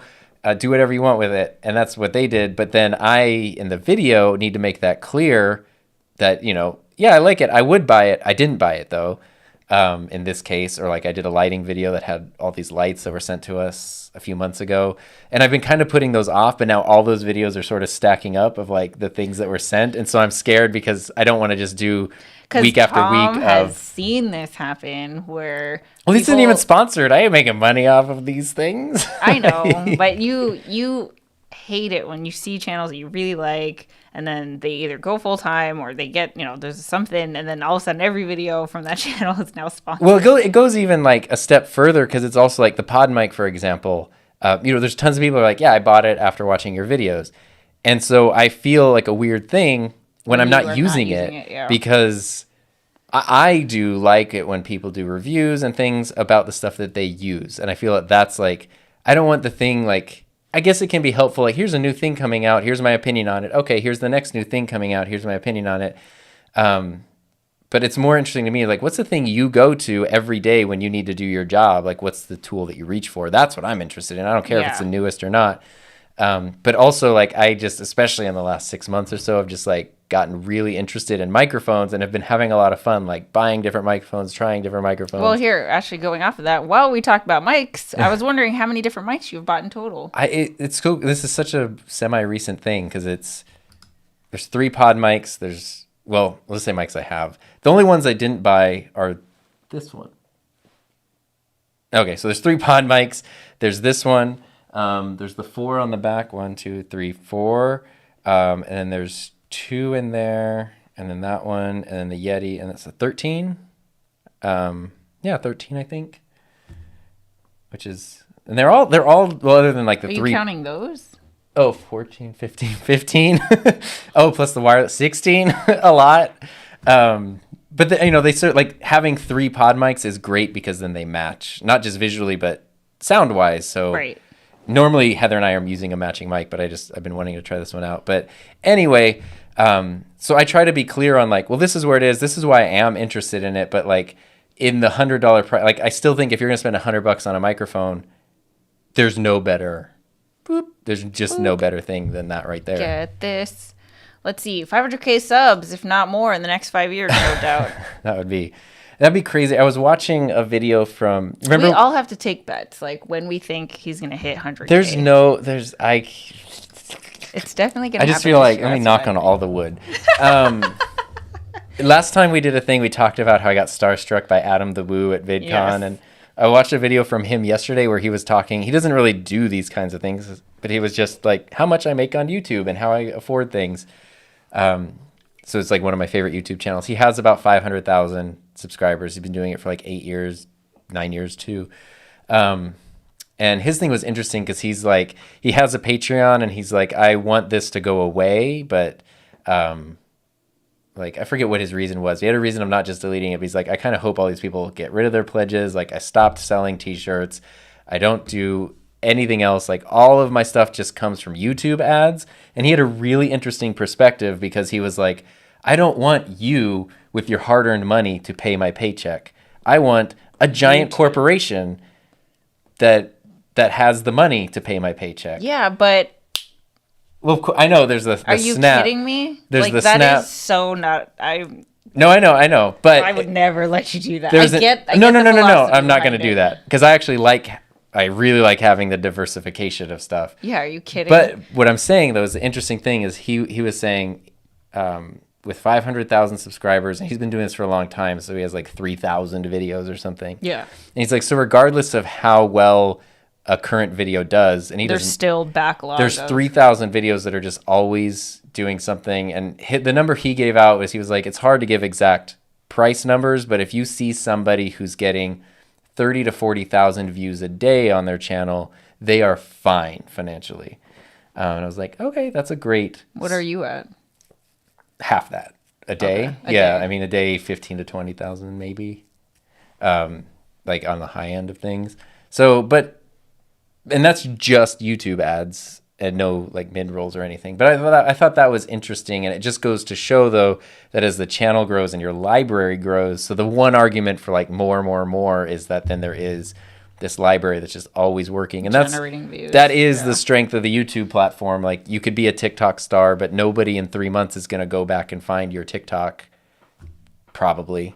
I know. I was just thinking like I know Vines from 8 years ago are always posted, but YouTube, it doesn't like the videos. The library is just there, kind of in perpetuity. Yeah, and that's such a huge strength. Let's see. 3-ish. Everyone's saying that they'll be shocked if it takes that long. I don't know. We talked about this last time though. Like, I don't think you're gonna hit like. Yeah, we talked about channels. You know, just sort of have limits sometimes. Has nothing to do with the quality of the channel. Yeah. It's just sort of like, you know, it's like a TV show kind of like American Idol's always gonna get more views than I don't know Better Call Saul or something. It's just a different. It's not like a to the masses. Yeah, and you know, I think that's nothing against you. I hope you don't think that. I don't think you're worthy of 500,000. I just. I mean, I don't think there's 500,000 people out there who want to know about mics. I don't know. Oh, I mean, there are audio channels that have like in the millions and stuff. I just don't think. Prove me wrong, everybody. Yeah, sure. Prove me wrong. But MacBook review, many views. Yes. But. Yes, and like my Mac Mini one, but it also started to pull in some computer people that I wasn't super psyched to like. It's like a weird, yeah. There's a lot of people who are telling me everything I'm doing wrong with my computer and like that it won't really work, even though like, but I've been using it this way every day. It's like I know you read something on a message board, but like I'm actually doing it. It's interesting how you know a topic will bring in a community and then it's not. They don't just naturally fit in. Like the Rodecaster community is amazing. Like everyone is there's just communities that I just makers like. And doers and creators. And then there's others, you know, because he always shares his comments and I'm just like, where do you come off? Yeah, it's so talking like this to him. It's so bizarre. And some guy wrote him this like 6 screenshot essay, which I was like, you need to post this on Twitter. Well, it got slightly racist in the middle. But like yeah, but it was like an audio engineer I hate it when audio he was telling me how young and naive I am and like hopefully one day I'll learn what I'm actually doing. Condescending. Maybe I should actually go to school and get a degree or something. He's like, you're young, so let me tell you. Like, I was like, fool, I've had a master's for 10 years. Like, fool. I mean, that's not even. Yeah. Anyway. That's neither here nor there. Now I know the reason you put on airplane mode, family calls and interrupts. Let's see. I wanted to go with the pod mic, but due to its non-availability in pre-Christmas Germany, I went with the Procaster. Well, I think the Procaster is actually, like, generally speaking, a more full, better sounding mic, but it's just a more expensive mic. So just you wait, you'll be pleasantly surprised. I just don't see it happen. The thing with those though is you have no control over those things happening. I just really don't think it's gonna happen unless you widen up. Like, I can see, okay, so we were just talking about niching down to grow, and you're like, no, but you've grown, right? Like, so say you get to 400,000. Like, if you want to go to 1 million or something, then you need to start doing videos on, like, creator motivation or something like that. Which is something I don't want to do. Yeah, but you're so good at it. But that's where, like, I'd love to have a live stream or have those chats here or something, but I don't want to. I just don't see it. You know what? Prove me wrong. That'd be great. I prefer it doesn't matter. I prefer to think of the stuff I have control over, which is a very cliche thing to say, but like I have control over the videos I make, how good they are. Yeah. Like I have control over all of that, and I can shoot towards those goals, not missing a week of uploads, whatever. Live streaming, I think, is going to be really. I think that's something you can implement very easily. Yeah, pulling in now implementing a little bit more streaming on my channel. I have control over that. I can't say members only live stream because there's things happen on YouTube streams just start a commentary channel, babe. Things happen on YouTube channels Talk about other people where people will get like Jarvis Johnson's the example I always use. He's well over 1 million now, but he tells the story of his channel was about to hit 100,000 subscribers on like a Friday night. He left work, and then by Sunday it was at 200,000 just because something happened. So those kinds of things can happen, and it's just but you can never plan for it. Yeah. And then the opposite of that can happen too, where I get this many people per day, so I can calculate. I'll hit this point by that time, and then suddenly, poof, like for some reason, it drops to nothing. Yeah. So, totally. Let's see. I remember the day I found Tom's channel. I was so excited and still am. That's so sweet. I love that. I was trying to make sure you didn't get left out on the other stream, the giveaway thing, because he was a giveaway thing and it got Josh recorded his first podcast episode this week. I heard about that. Amazing. Let's see. You'll stay true to who you are, which is what we like to watch. Do that. Oh, and I'll pay for hat merch to subsidize if necessary. Hat merch. Hats. Dude, we are going to do the hat merch. You never wear hats, so let me tell you how good Tom looks with a hat on. It's so cute. The one hat I wear is a road hat. It's so But it's like, I have two hats, actually. I have a hat for my high school program, which is like a dad hat, like a traditional that's dad cute, hat. But the other one's like real And then cute. Rode sent me a hat, which is like one of these, like a trucker Snapback. hat or whatever. And I'm like so uncomfortable with it, but Heather's like, so if we're going somewhere and I haven't like gotten ready for the day, I'll wear the hat. And she's always... You can do an occasional live stream, I think is what you're talking about. Let's see. Yeah. Woo, welcome to being self-employed or unemployed, depending on your bank Yeah, balance. what is the line? When is it? You're self-employed. Are you kidding? Hi, everybody, and congrats, Tom, once again. Break a mic. You got this. I don't want to break a mic. Mark, apologize for going slightly off topic. I was wondering what you both like to do to unwind when you have some time to yourselves. Are you into movies or TV? I remember you're saying Heather's a gamer. Yes. Games for sure. Yeah, video Movies. games and what do we like to do? The thing that takes up probably the most time is playing with our dogs. Like we play with our dogs every 3 hours at least.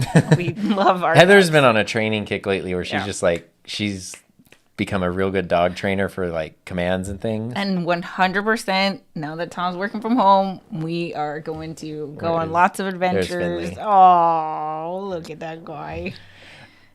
So the dogs. Dogs And are a good then one. For me, definitely video games. I mean, hours, guys. I love video games so much. Yeah, I like music and stuff. I bought my little At treat least to every myself. day, playing the guitars or the drums or... Yeah, my treat to myself for leaving was I have plenty of things like I need more toys or whatever, but there's a Here, delay. I'll get it. Yeah, there's a delay pedal for the guitar I've been wanting. Because I was watching a Tom DeLonge documentary about angels and airwaves, and he was talking about the delay pedal, and I was like, oh, that looks like really cool. It seems super fun. And I wanted to get this as my leaving work present to myself, because nothing like spending money when you're quitting your job. But I was like, I want it to be something that's not connected to my channel. Although today I was like, I could connect the delay to the Rodecaster, and then I could add an effect to my whatever. But I was like, okay, like that's stuff that's unrelated, which always usually ends up somehow being related. How did you get it to be this color? Was this intentional? That's just the color that it is. Of course it's Maybe that's why I was drawn to this specific model. Oh my But gosh. it's blue. Let's see. I know you have a list of videos you're going to make, but which ones are you most looking forward to making? Oh, that's a good... I have a really... I don't know if this is going to happen. I think it will, but this is like a longer... It's almost like a documentary video. I haven't even told you this full idea yet. You haven't told me? Well, because I've just been like thinking about it. I've told you the basics of it. It's your idea, actually. I come up with the best ideas on Tom's channel. Here's a thing that Heather and I have been noticing. What have we been noticing? I'm just going to put this out there, but within the live streaming community, the audio community, that kind of stuff. Oh. The Blue Yeti. The like... I can't wait for the this first... like ubiquitous USB mic that everybody had. You know, I don't know when that came out originally, 2008, 2009, something. Ours is in, well, it's behind me, but it's in the cabinet. Mine's, oh, there it is. You can see it. It's right here, the Blue Yeti. And Heather's is white. It's been in a lot of her videos. And, you know, it looks like the old school broadcast mic. You've all seen it. I don't need to explain a Yeti to you. It's relatively affordable. I think it sounds really good. But what I had always thought, and maybe what Heather, I don't know if you thought the same thing, was because it became so popular on so many channels, people kind of started lashing back to it, especially when streaming and home production became more popular and there were more options out there. People were like, oh, go to the other options. Don't just stick with the thing that was the only thing at the time. Yeah, I thought it was just like, oh, you know, the Yeti... I don't even know how... Because I got mine in 2016, and it was life-changing for me. It was the same, like... You know, you guys, everyone here knows this feeling where you buy a new piece of, like, I don't want to say it's just tech, but something that's going to help. Yeah, a tool that's going to help. Like, as soon as you unbox it and play with it for the first time, you're like, oh my God, I can't wait Everything to has use changed. this. Yeah, like, it's just like, oh my God, I can't wait to dive into this. That's how I felt with my Blue Yeti mic. And I think what happened in the next, like, year or two was that it started to blow up in the ASMR community. Yeah. And then, you know, it's a weird niche, I guess. It's a niche. I don't have anything against it. But I thought that it started, like, if you're not into ASMR, it's kind of like looked down on because it's for that niche. We did do a thing in at school, one of the broadcast episodes we did like last year was we did an ASMR segment, but we took 12 Blue Yetis and put them on the table. But anyway, It seems like it's kind of looked down on as like, oh, don't use the Yeti, don't use the Yeti. There's other better mics out there. Like I had just in the past like 2 months, 3 months, I had heard multiple people say like, it was just like, oh, the... Sort of like... Just... Looking down on it. Yeah, looking down on it to the point where, because that's what I was using for my live streams, I went to the mic guy that I live with, and I was like, Tom, I don't want to use the Blue Yeti anymore. For some reason, people are talking bad about it, and I want to look like, you know, that I know what I'm doing. And I don't like gear shaming at all. Yeah, and so then you helped me. I don't know. You helped me. I did have extra mics, so there was an extra pod mic, so, and I did like the pod mic better. Like I do like this setup better than the Yeti on the desk, but the Yeti's still good, especially for voiceovers and things. Moved over, yeah. But what I want to do anyway. So that's been a thing that's kind of bothered us, and then a couple of different people sort of explained this thing to us, which was interesting, and that is that Blue, the company that makes the Yeti, was purchased by Logitech in like 2017 or something, and they literally changed the manufacturing of the microphone. So it looks the same. It's called the same. Under new management. But it's not actually the same components, meaning it's not actually the same quality. I hadn't heard that before. Dug a little bit into it. It seems like there could potentially be some truth into it. So I would actually like to do a video that kind of like explains the Yeti's history, but also like Blue's history as a very iconic myconic company, and then leads into basically like, here's, you know, Heather's Yeti from 2016 or mine from pre-takeover to like, let's go to the store right now and buy a brand new one and see like, is there actually a difference? So are people not liking this microphone because it legitimately doesn't sound great anymore? Or is it just sort of like, you know, that's the thing that people use at the beginning. Now you should move on to something else, which I always think is a silly thing to say. I'm just gonna like really quickly show you something because I just want you to see my face. Look at that face. You see that face? Oh, here. Like, because I recorded my very first time using the Yeti, in a vlog, and I was so happy. Like, I was so... I'm gonna put this on our screen right now. Oh my god. So here's her thumbnail. Look at that. This is a video on her channel. Throwback to my look at the excitement. I was so excited. It was and you want to talk outside, and I couldn't hear anything but my voice. You want to talk about something, talking bad about things that are bringing that kind of joy to someone, that kind of creative joy. No, I'm not. I see a twinkle. Anyway. Anyway, so... But if it did change, and now, like... Are there other videos you're interested in? I'm actually very excited for this video, which will be my next one. Oh, and I'm excited for this. Which, I don't know. This is like a roadcaster. Like, you guys are getting the sneak peek right now. This is a roadcaster competitor. What this is. This is also a hard to get thing. I haven't used it yet. But I don't feel bad about that getting sent to me, because Sweetwater Sound sent that to me. And then they said, oh, if you don't need it, just give it away. I was like, awesome, because then I don't feel guilty. So I'm going to do a video on that and then figure out a way to give it away. But I want to make sure it actually goes to someone that like needs it and will use it. So I have to figure that part out. But I'm excited for that because it could be super helpful for somebody. I've been self-employed for many years here in Germany and have not regretted a single day. You won't regret it either. Oh, yeah. It's not easy, but there's no way. I mean... There's no going back. No way, yeah. Let's see. Boss pedals? I haven't bought a Boss pedal in like 20 years. How about some videos of gaming? Oh my god, did you delete the Animal Crossing one that we did? I never posted it. The island tour? Yeah. I mean, the footage is around somewhere. That is from like a year ago. I know. Let's see. We still use our Blue Yeti. Thanks, guys. Yeah, yours is great, and yours was pre-takeover anyway, or pre-merger. Oh, here it is. Let's see. Do you know that you can have a 2:1 aspect ratio in Ecamm? I did. I was poking around in the... What does that mean? Like wider screen, like how my YouTube videos are a little wider. Box?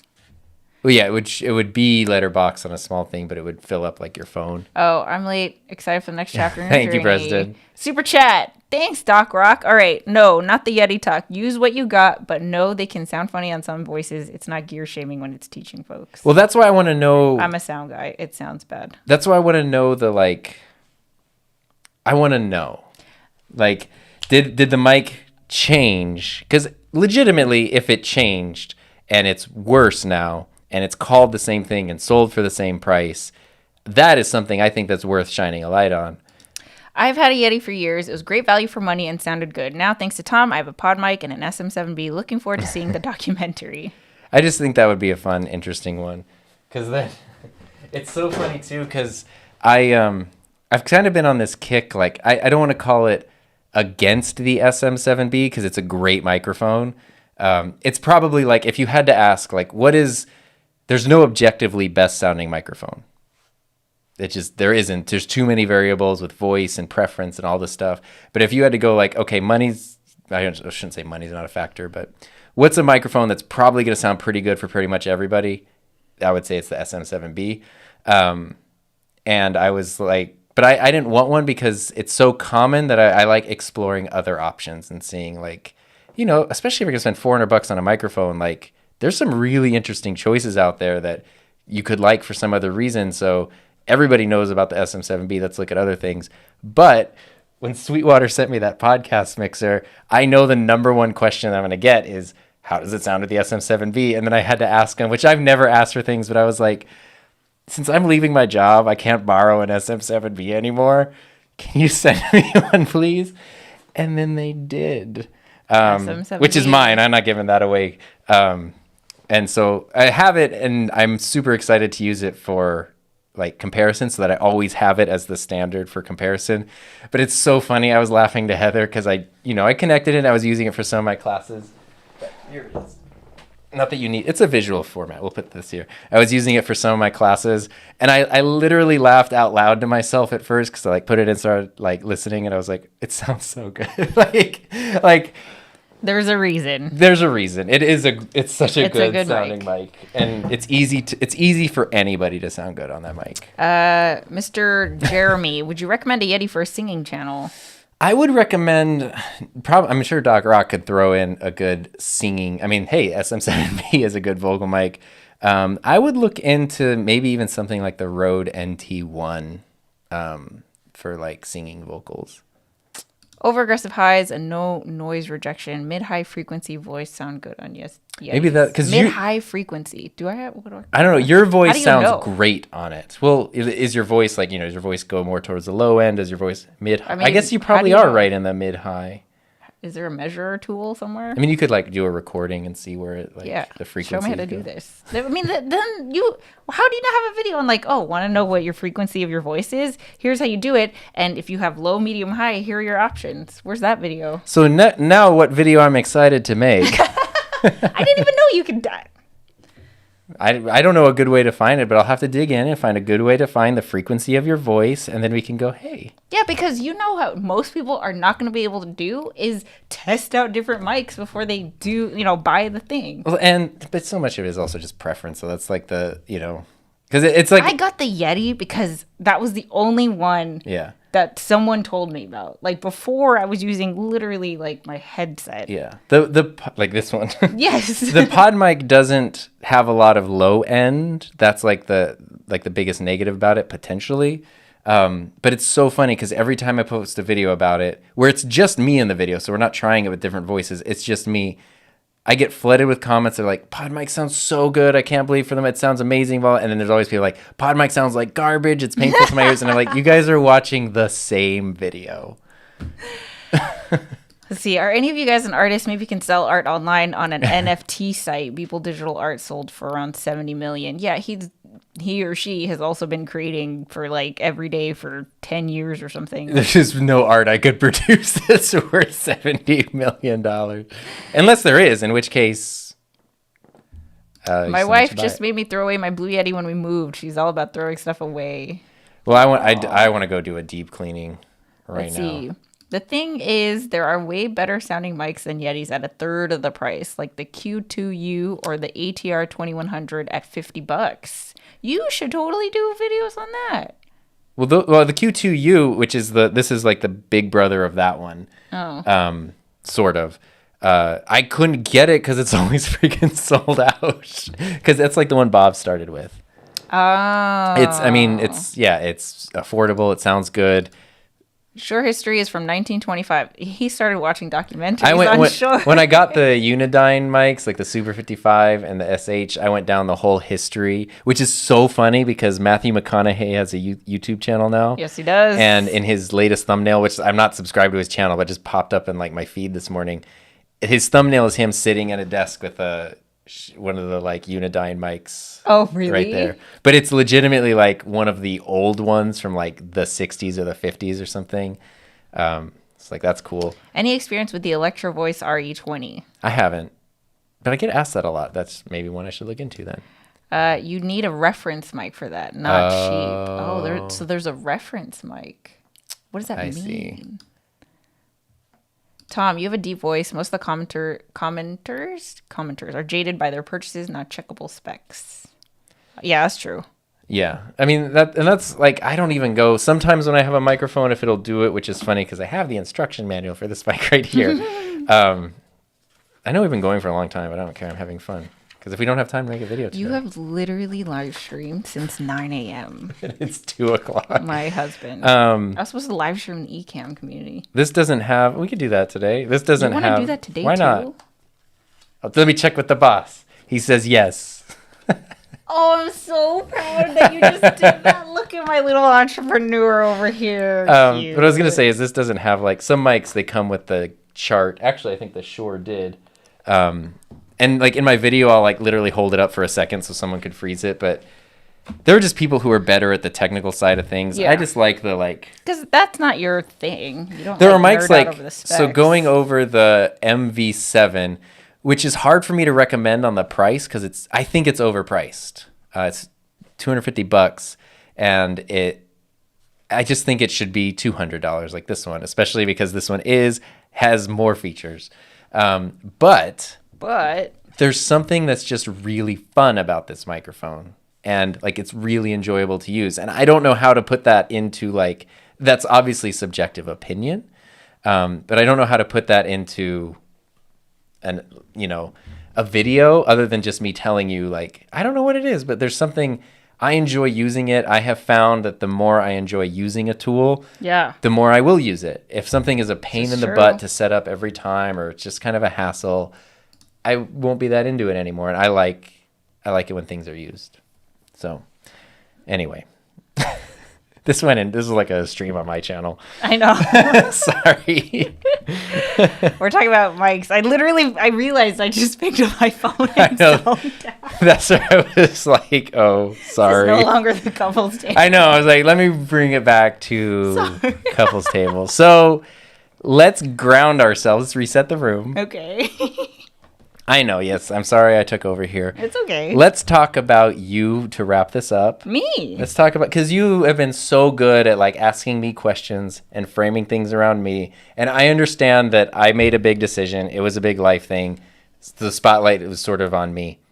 But let's put the spotlight on you for a second.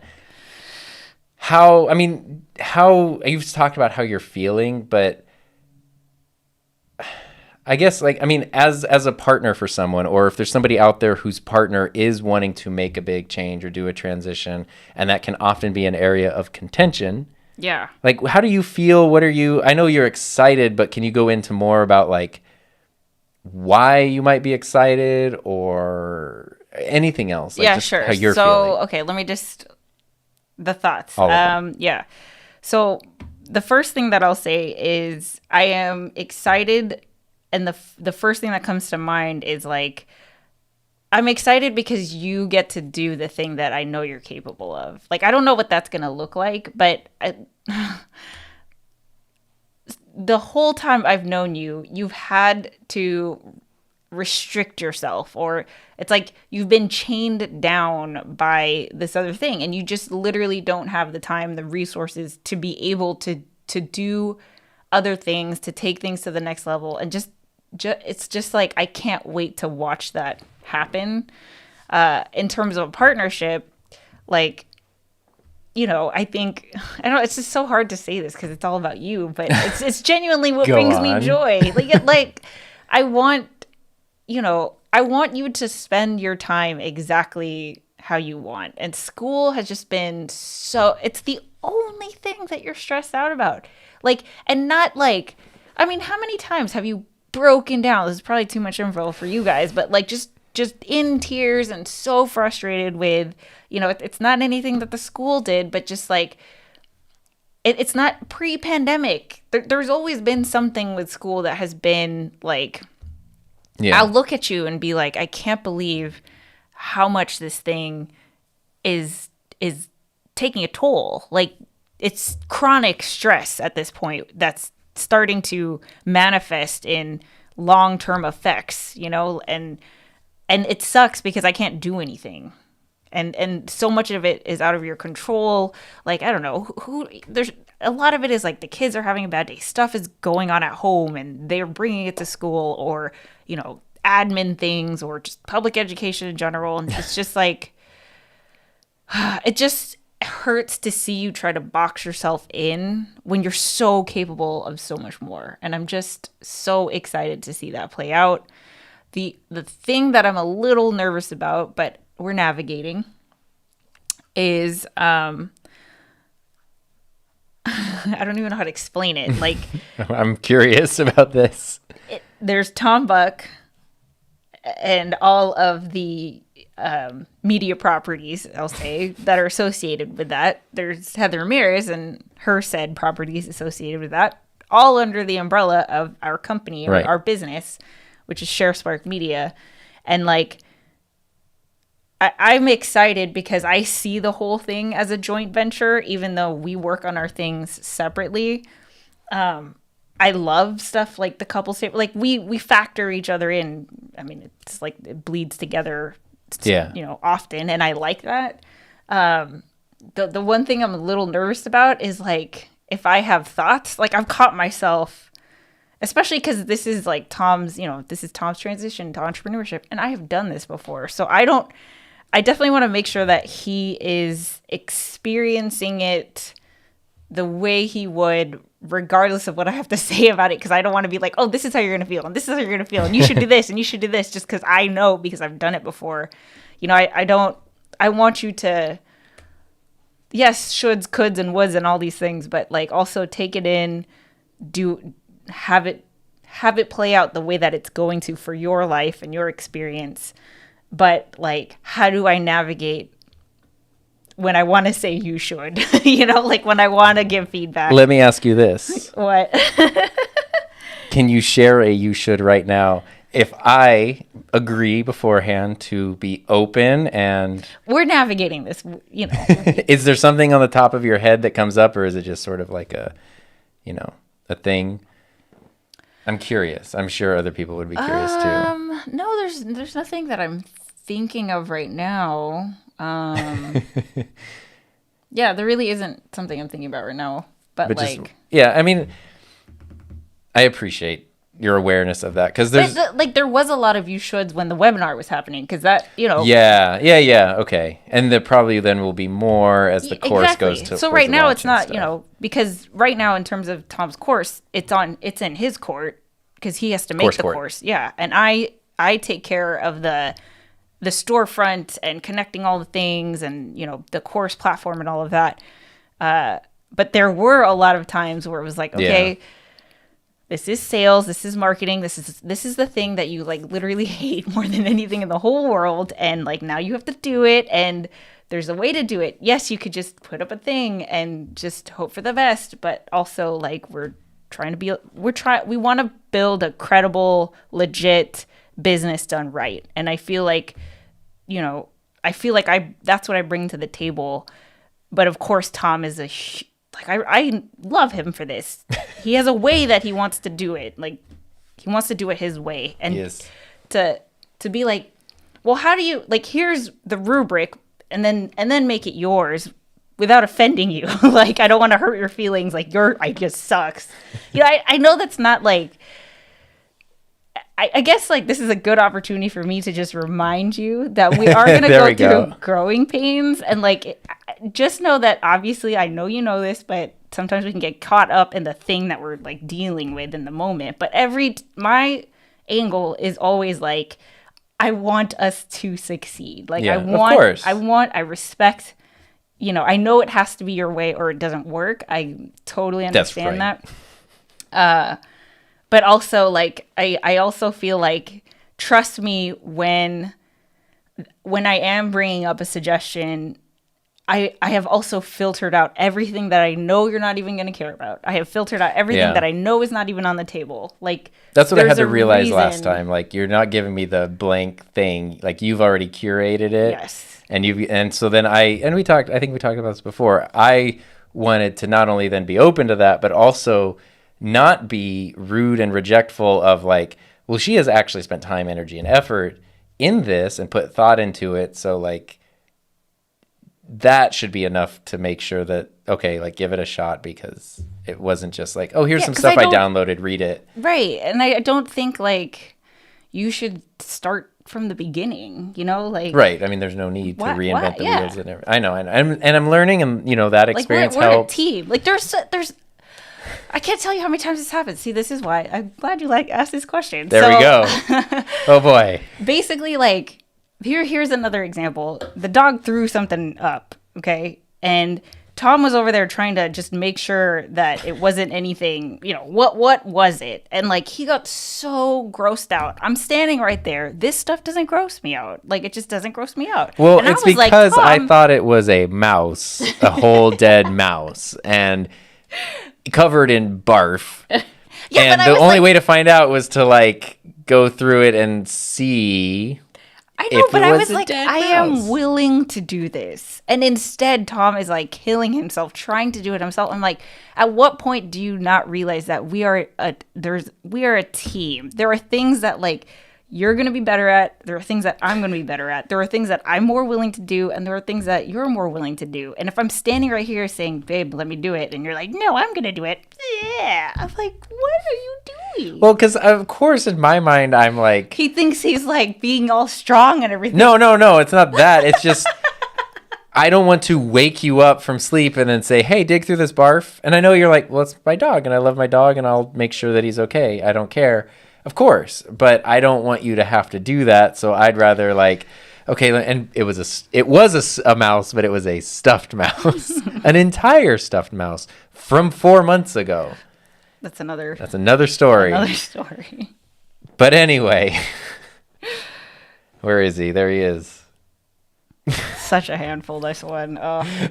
So anyway, that's my thing. It's like, you know, even though there is a lot of like focus on you taking this leap, rightfully so, and I don't want to talk about this as if it's a real concern, but I just want to make sure that it's an us thing. like I want you to know that we're a team and like we're doing this together. And I do know that, but I don't know thank if you you for know the what reminder. I'm saying. Well, no, I mean the thing that I don't know why this popped into my head, but I remember in college. I mean, I know we're on like hour 18 of a live stream or whatever, but especially when I was younger, I tended to be shyer and more reserved, and you know, I would totally open up to people and have friends and do all that stuff, but it took a while to get to the point where I would do that.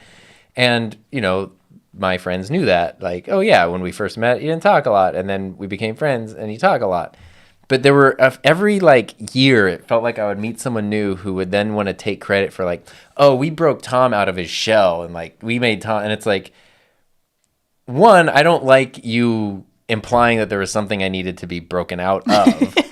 And two, you did nothing because that's just me naturally warming up to you and becoming more comfortable. It's Right. not like you rescued me from a thing. And I guess my point being, when you were saying like, I don't want to tell you how you should feel or how this or like this is going to happen or that's going to happen. I appreciate that because I don't want to have that feeling again. And it was almost like a weird, like they weren't taking credit, like they were taking credit for something that was just me. And that like, bothered me.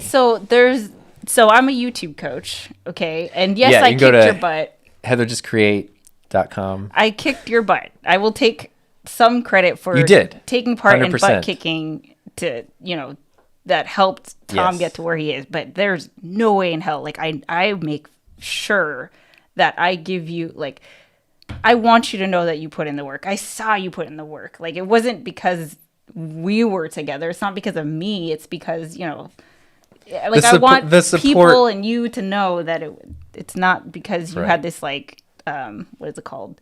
This like it wasn't like a shortcut, right? You know, or an advantage. I mean, it was, but yeah, well, it was support, and the support helped make it sustainable, right? Yeah, because otherwise it was just you by yourself. You're second guessing, and you know, it can still work, but obviously it's a challenge. And having the support of someone I respected and I love later loved. It was a joint venture the minute the ring was printed. Yeah. You gotta print a new one because the other one broke apart. But anyway, I think the two of you complement each other so well. I think you're going to make a real success of it. I wish I could earn a living doing the things I enjoy. I wish you could too. Yeah. I mean, I think it's totally possible, but you're paving your own path. So it takes a lot of dedication and time. I appreciate Tom for this because I'm a feelings crusher. I'm a Virgo for science and Providence over feels. Oh. It takes a lot of courage to do what you're doing. You may or may not know this, but you are truly inspiring, Tom. Congrats to your new beginning, and I'm excited to see you go through your journey. Oh, that's really kind. Side note, Heather, I've been your sub since gig work days. Oh my gosh. Wow. Years back. Good to see you're still putting in the work and staying consistent. You both are awesome. I'm so thankful you're still here. That's so cool. Wow. Let's see. Mike, some people have a hard time coming up with podcast topics. Not you two. through this last 150 minutes, you've come up with like a dozen. Yeah, but you know what's going to happen next week is we're going to We'll be like, have what's the topic for this week? I don't know. What do we talk about? Let's see. Working on any project with your partner is definitely a challenge and comes with a lot of compromise and listening, etc. Yeah. Which is why I like that we have our not separate, like, you know, like you said, everything bleeds in a way, but I like that we have things where like it's understood that we sort of just have more control over here and we can ask for feedback when we want it. And there's other things where like we would never make a decision without checking in with the other person. Definitely. And it's great that because it allows for like individual creative growth too, because we can each still go on our own creative journeys and then bring those things back here. And I like that. And that's, I mean, making money doing what you love is like the goal. The dream is like making money doing what you love with someone who's also doing that too. That's true. That's insane. Like that never happens. Like, are you kidding? That's crazy. We're so lucky. That's pretty cool. Don't think that you're trading something or sacrificing. Let me put it in my gratitude book. It all comes back. Oi, mastermind group in the future. So we have a mastermind group. YTmastermind.com. Yeah, it's a YouTube mastermind group, and it's run by both Tom and I. So if you are working on a YouTube channel and you want to be coached by both of us, we have a great group, and we meet twice a week on Zoom. Twice a month on Zoom, twice a week. I do not have time for that. Well, now you do. I do not. We talked about this. But yeah, if you want to check out our mastermind group, you can sign up anytime, cancel anytime. YTmastermind.com. And you get lots of TLC from both of us. Yeah. So let's see. I think Heather believed in Tom way before Tom believed in himself. There's no thinking that. That is just a fact. But it's like, that's why I like that you're helping me share this transition, because you're leaving your job years ago, like before it was cool. You know, that has been an inspiration to a lot of people, myself included, and it's always felt like I just couldn't. I just can't do that. I can't do that, and so you helping me to get to that point, and then if by just sharing the process of that helps other people. Not that the goal has to be to quit your job or anything, but just to take more things on your own terms, I guess, whatever that might mean. I think a big part, like a specialty of mine, is that I'm super optimistic. Like I and it's not in a cheesy fake kind of way, but like I can spot, I don't know if it's talent, but like when I saw Tom, it was a genuine question. How do you not already have a YouTube channel? Do you want to be a star? But I was like, I saw it. But of course, and this happens for every single one of my clients, is like you are, it's probably that you're like new to this content creation world. You're new to having a voice that is now out there for anybody to listen to. And you know, I think most of us have grown up or come up in a place where, like, you know, like to not, I don't know how to explain it, like to not put your voice out there, to just be quiet and stay. Yeah, exactly. And so it's a weird transition. Like when I see people, because I've been in YouTube land, I see people, I'm like, your channel that does not exist would make the world a better place for so many reasons, whether it's like you're sharing a personal experience that you went through, how you overcame adversity, how you started a business, or how you make podcasts and video stuff. You know, like you're going to have a positive impact. And I'm really good at seeing what people are, like their strengths are, and trying to translate that into a YouTube strategy. So hire me as your YouTube coach. You should. But that's your natural optimism is one of the first things I noticed about you, just with everything, because just like you. Because there are people who are like hardwired for, I guess, negativity, or it could even be not necessarily negativity, but it's like, I'm going to assume this sucks until proven otherwise. Right. Like, of course. I think that's practical. This person is a jerk. I'm the other way. But that is draining and exhausting. And so to meet somebody who's like, oh, I'm going to assume this is great until proven otherwise. Yeah, that's me. It's so refreshing. Like, I'm going to assume that and you it are stands capable out. and that you totally can do this until you show me that you're going to give up. And I'm like, well, then I can't help you. Yeah, because you have no problem with then being realistic of like, okay, yeah, we're if you don't want to do it, then it's all good. I think Heather. Oh, I said that already. Oh, look, enjoy Long Beach. I love Long Beach. Heather does enjoy Long Beach. You guys are funny. Gonna start a podcast and honor a full-time YouTube career. Yay. Oh, wait, how did you find my channel? I used to live in Long Beach. That's where he pulled me from. Yeah. he like took me from Belmont Shore and dropped me over here in Indio. Now I live here. But I love it in Indio, don't get me wrong. But we should go visit Long Beach sometime. Hey, Luis made it. Yay. I have to run. Enjoy the conversation. Congratulations. So late. Our doctor's appointment has ended. We'll have to watch the replay. You two are so cute together. Thank you. Let's see. Audio Technica Mike. Samson, Q9. You're a star, baby. Yes, Heather, I'm signing up. Oh, we would love to have you. So the only thing is that our meetings for the YouTube Mastermind are every Monday at 4 p.m. Pacific Standard Time. So I don't know what time that is for you. That's the only thing. You can still join if you can't make it. We have all of the replays available, so you can totally a good watch, chunk of our people, not a good chunk. It's like half of them are on West Coast, half are on East Coast. Yeah, but we don't have anyone out of the continental right? U.S. yet. Yeah. But anyway, that's kind of where we're at there. Daniel's here. Hi, Tom. What's and up, Heather. Daniel? Well, it's 2:00. Well, now that Daniel's here, it's time to go.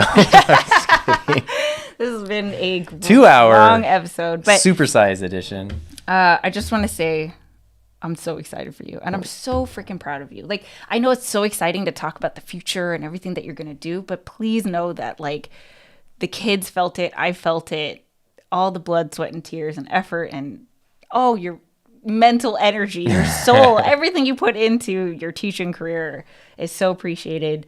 And is such an example and has been such an inspiration, and thank you. No, well, thank you for being so supportive, and I appreciate that, and I'm trying to make sure to enjoy every day of my entrepreneurial journey. That sounded corny. I didn't mean to start laughing halfway through, but just thank you, and I love you, and I appreciate it. And thank you to everybody who's been just super kind and supportive, because it really, really, really, really helps. So if you guys want more behind the scenes of Tom's transition, he is doing the Secret Series podcast over on his podcast called The Enthusiasm Project. Check it out wherever you get your podcasts. The new episodes every Monday. Yeah, the new episode of the series will come out on Monday morning. Monday morning? Yes. Yes. Midnight on Monday, so midnight Pacific time. And if you want us to be your YouTube coaches, join our mastermind, YTMastermind.com. So you can host 2-hour live streams. Yeah. Good night, everybody. Bye, everybody.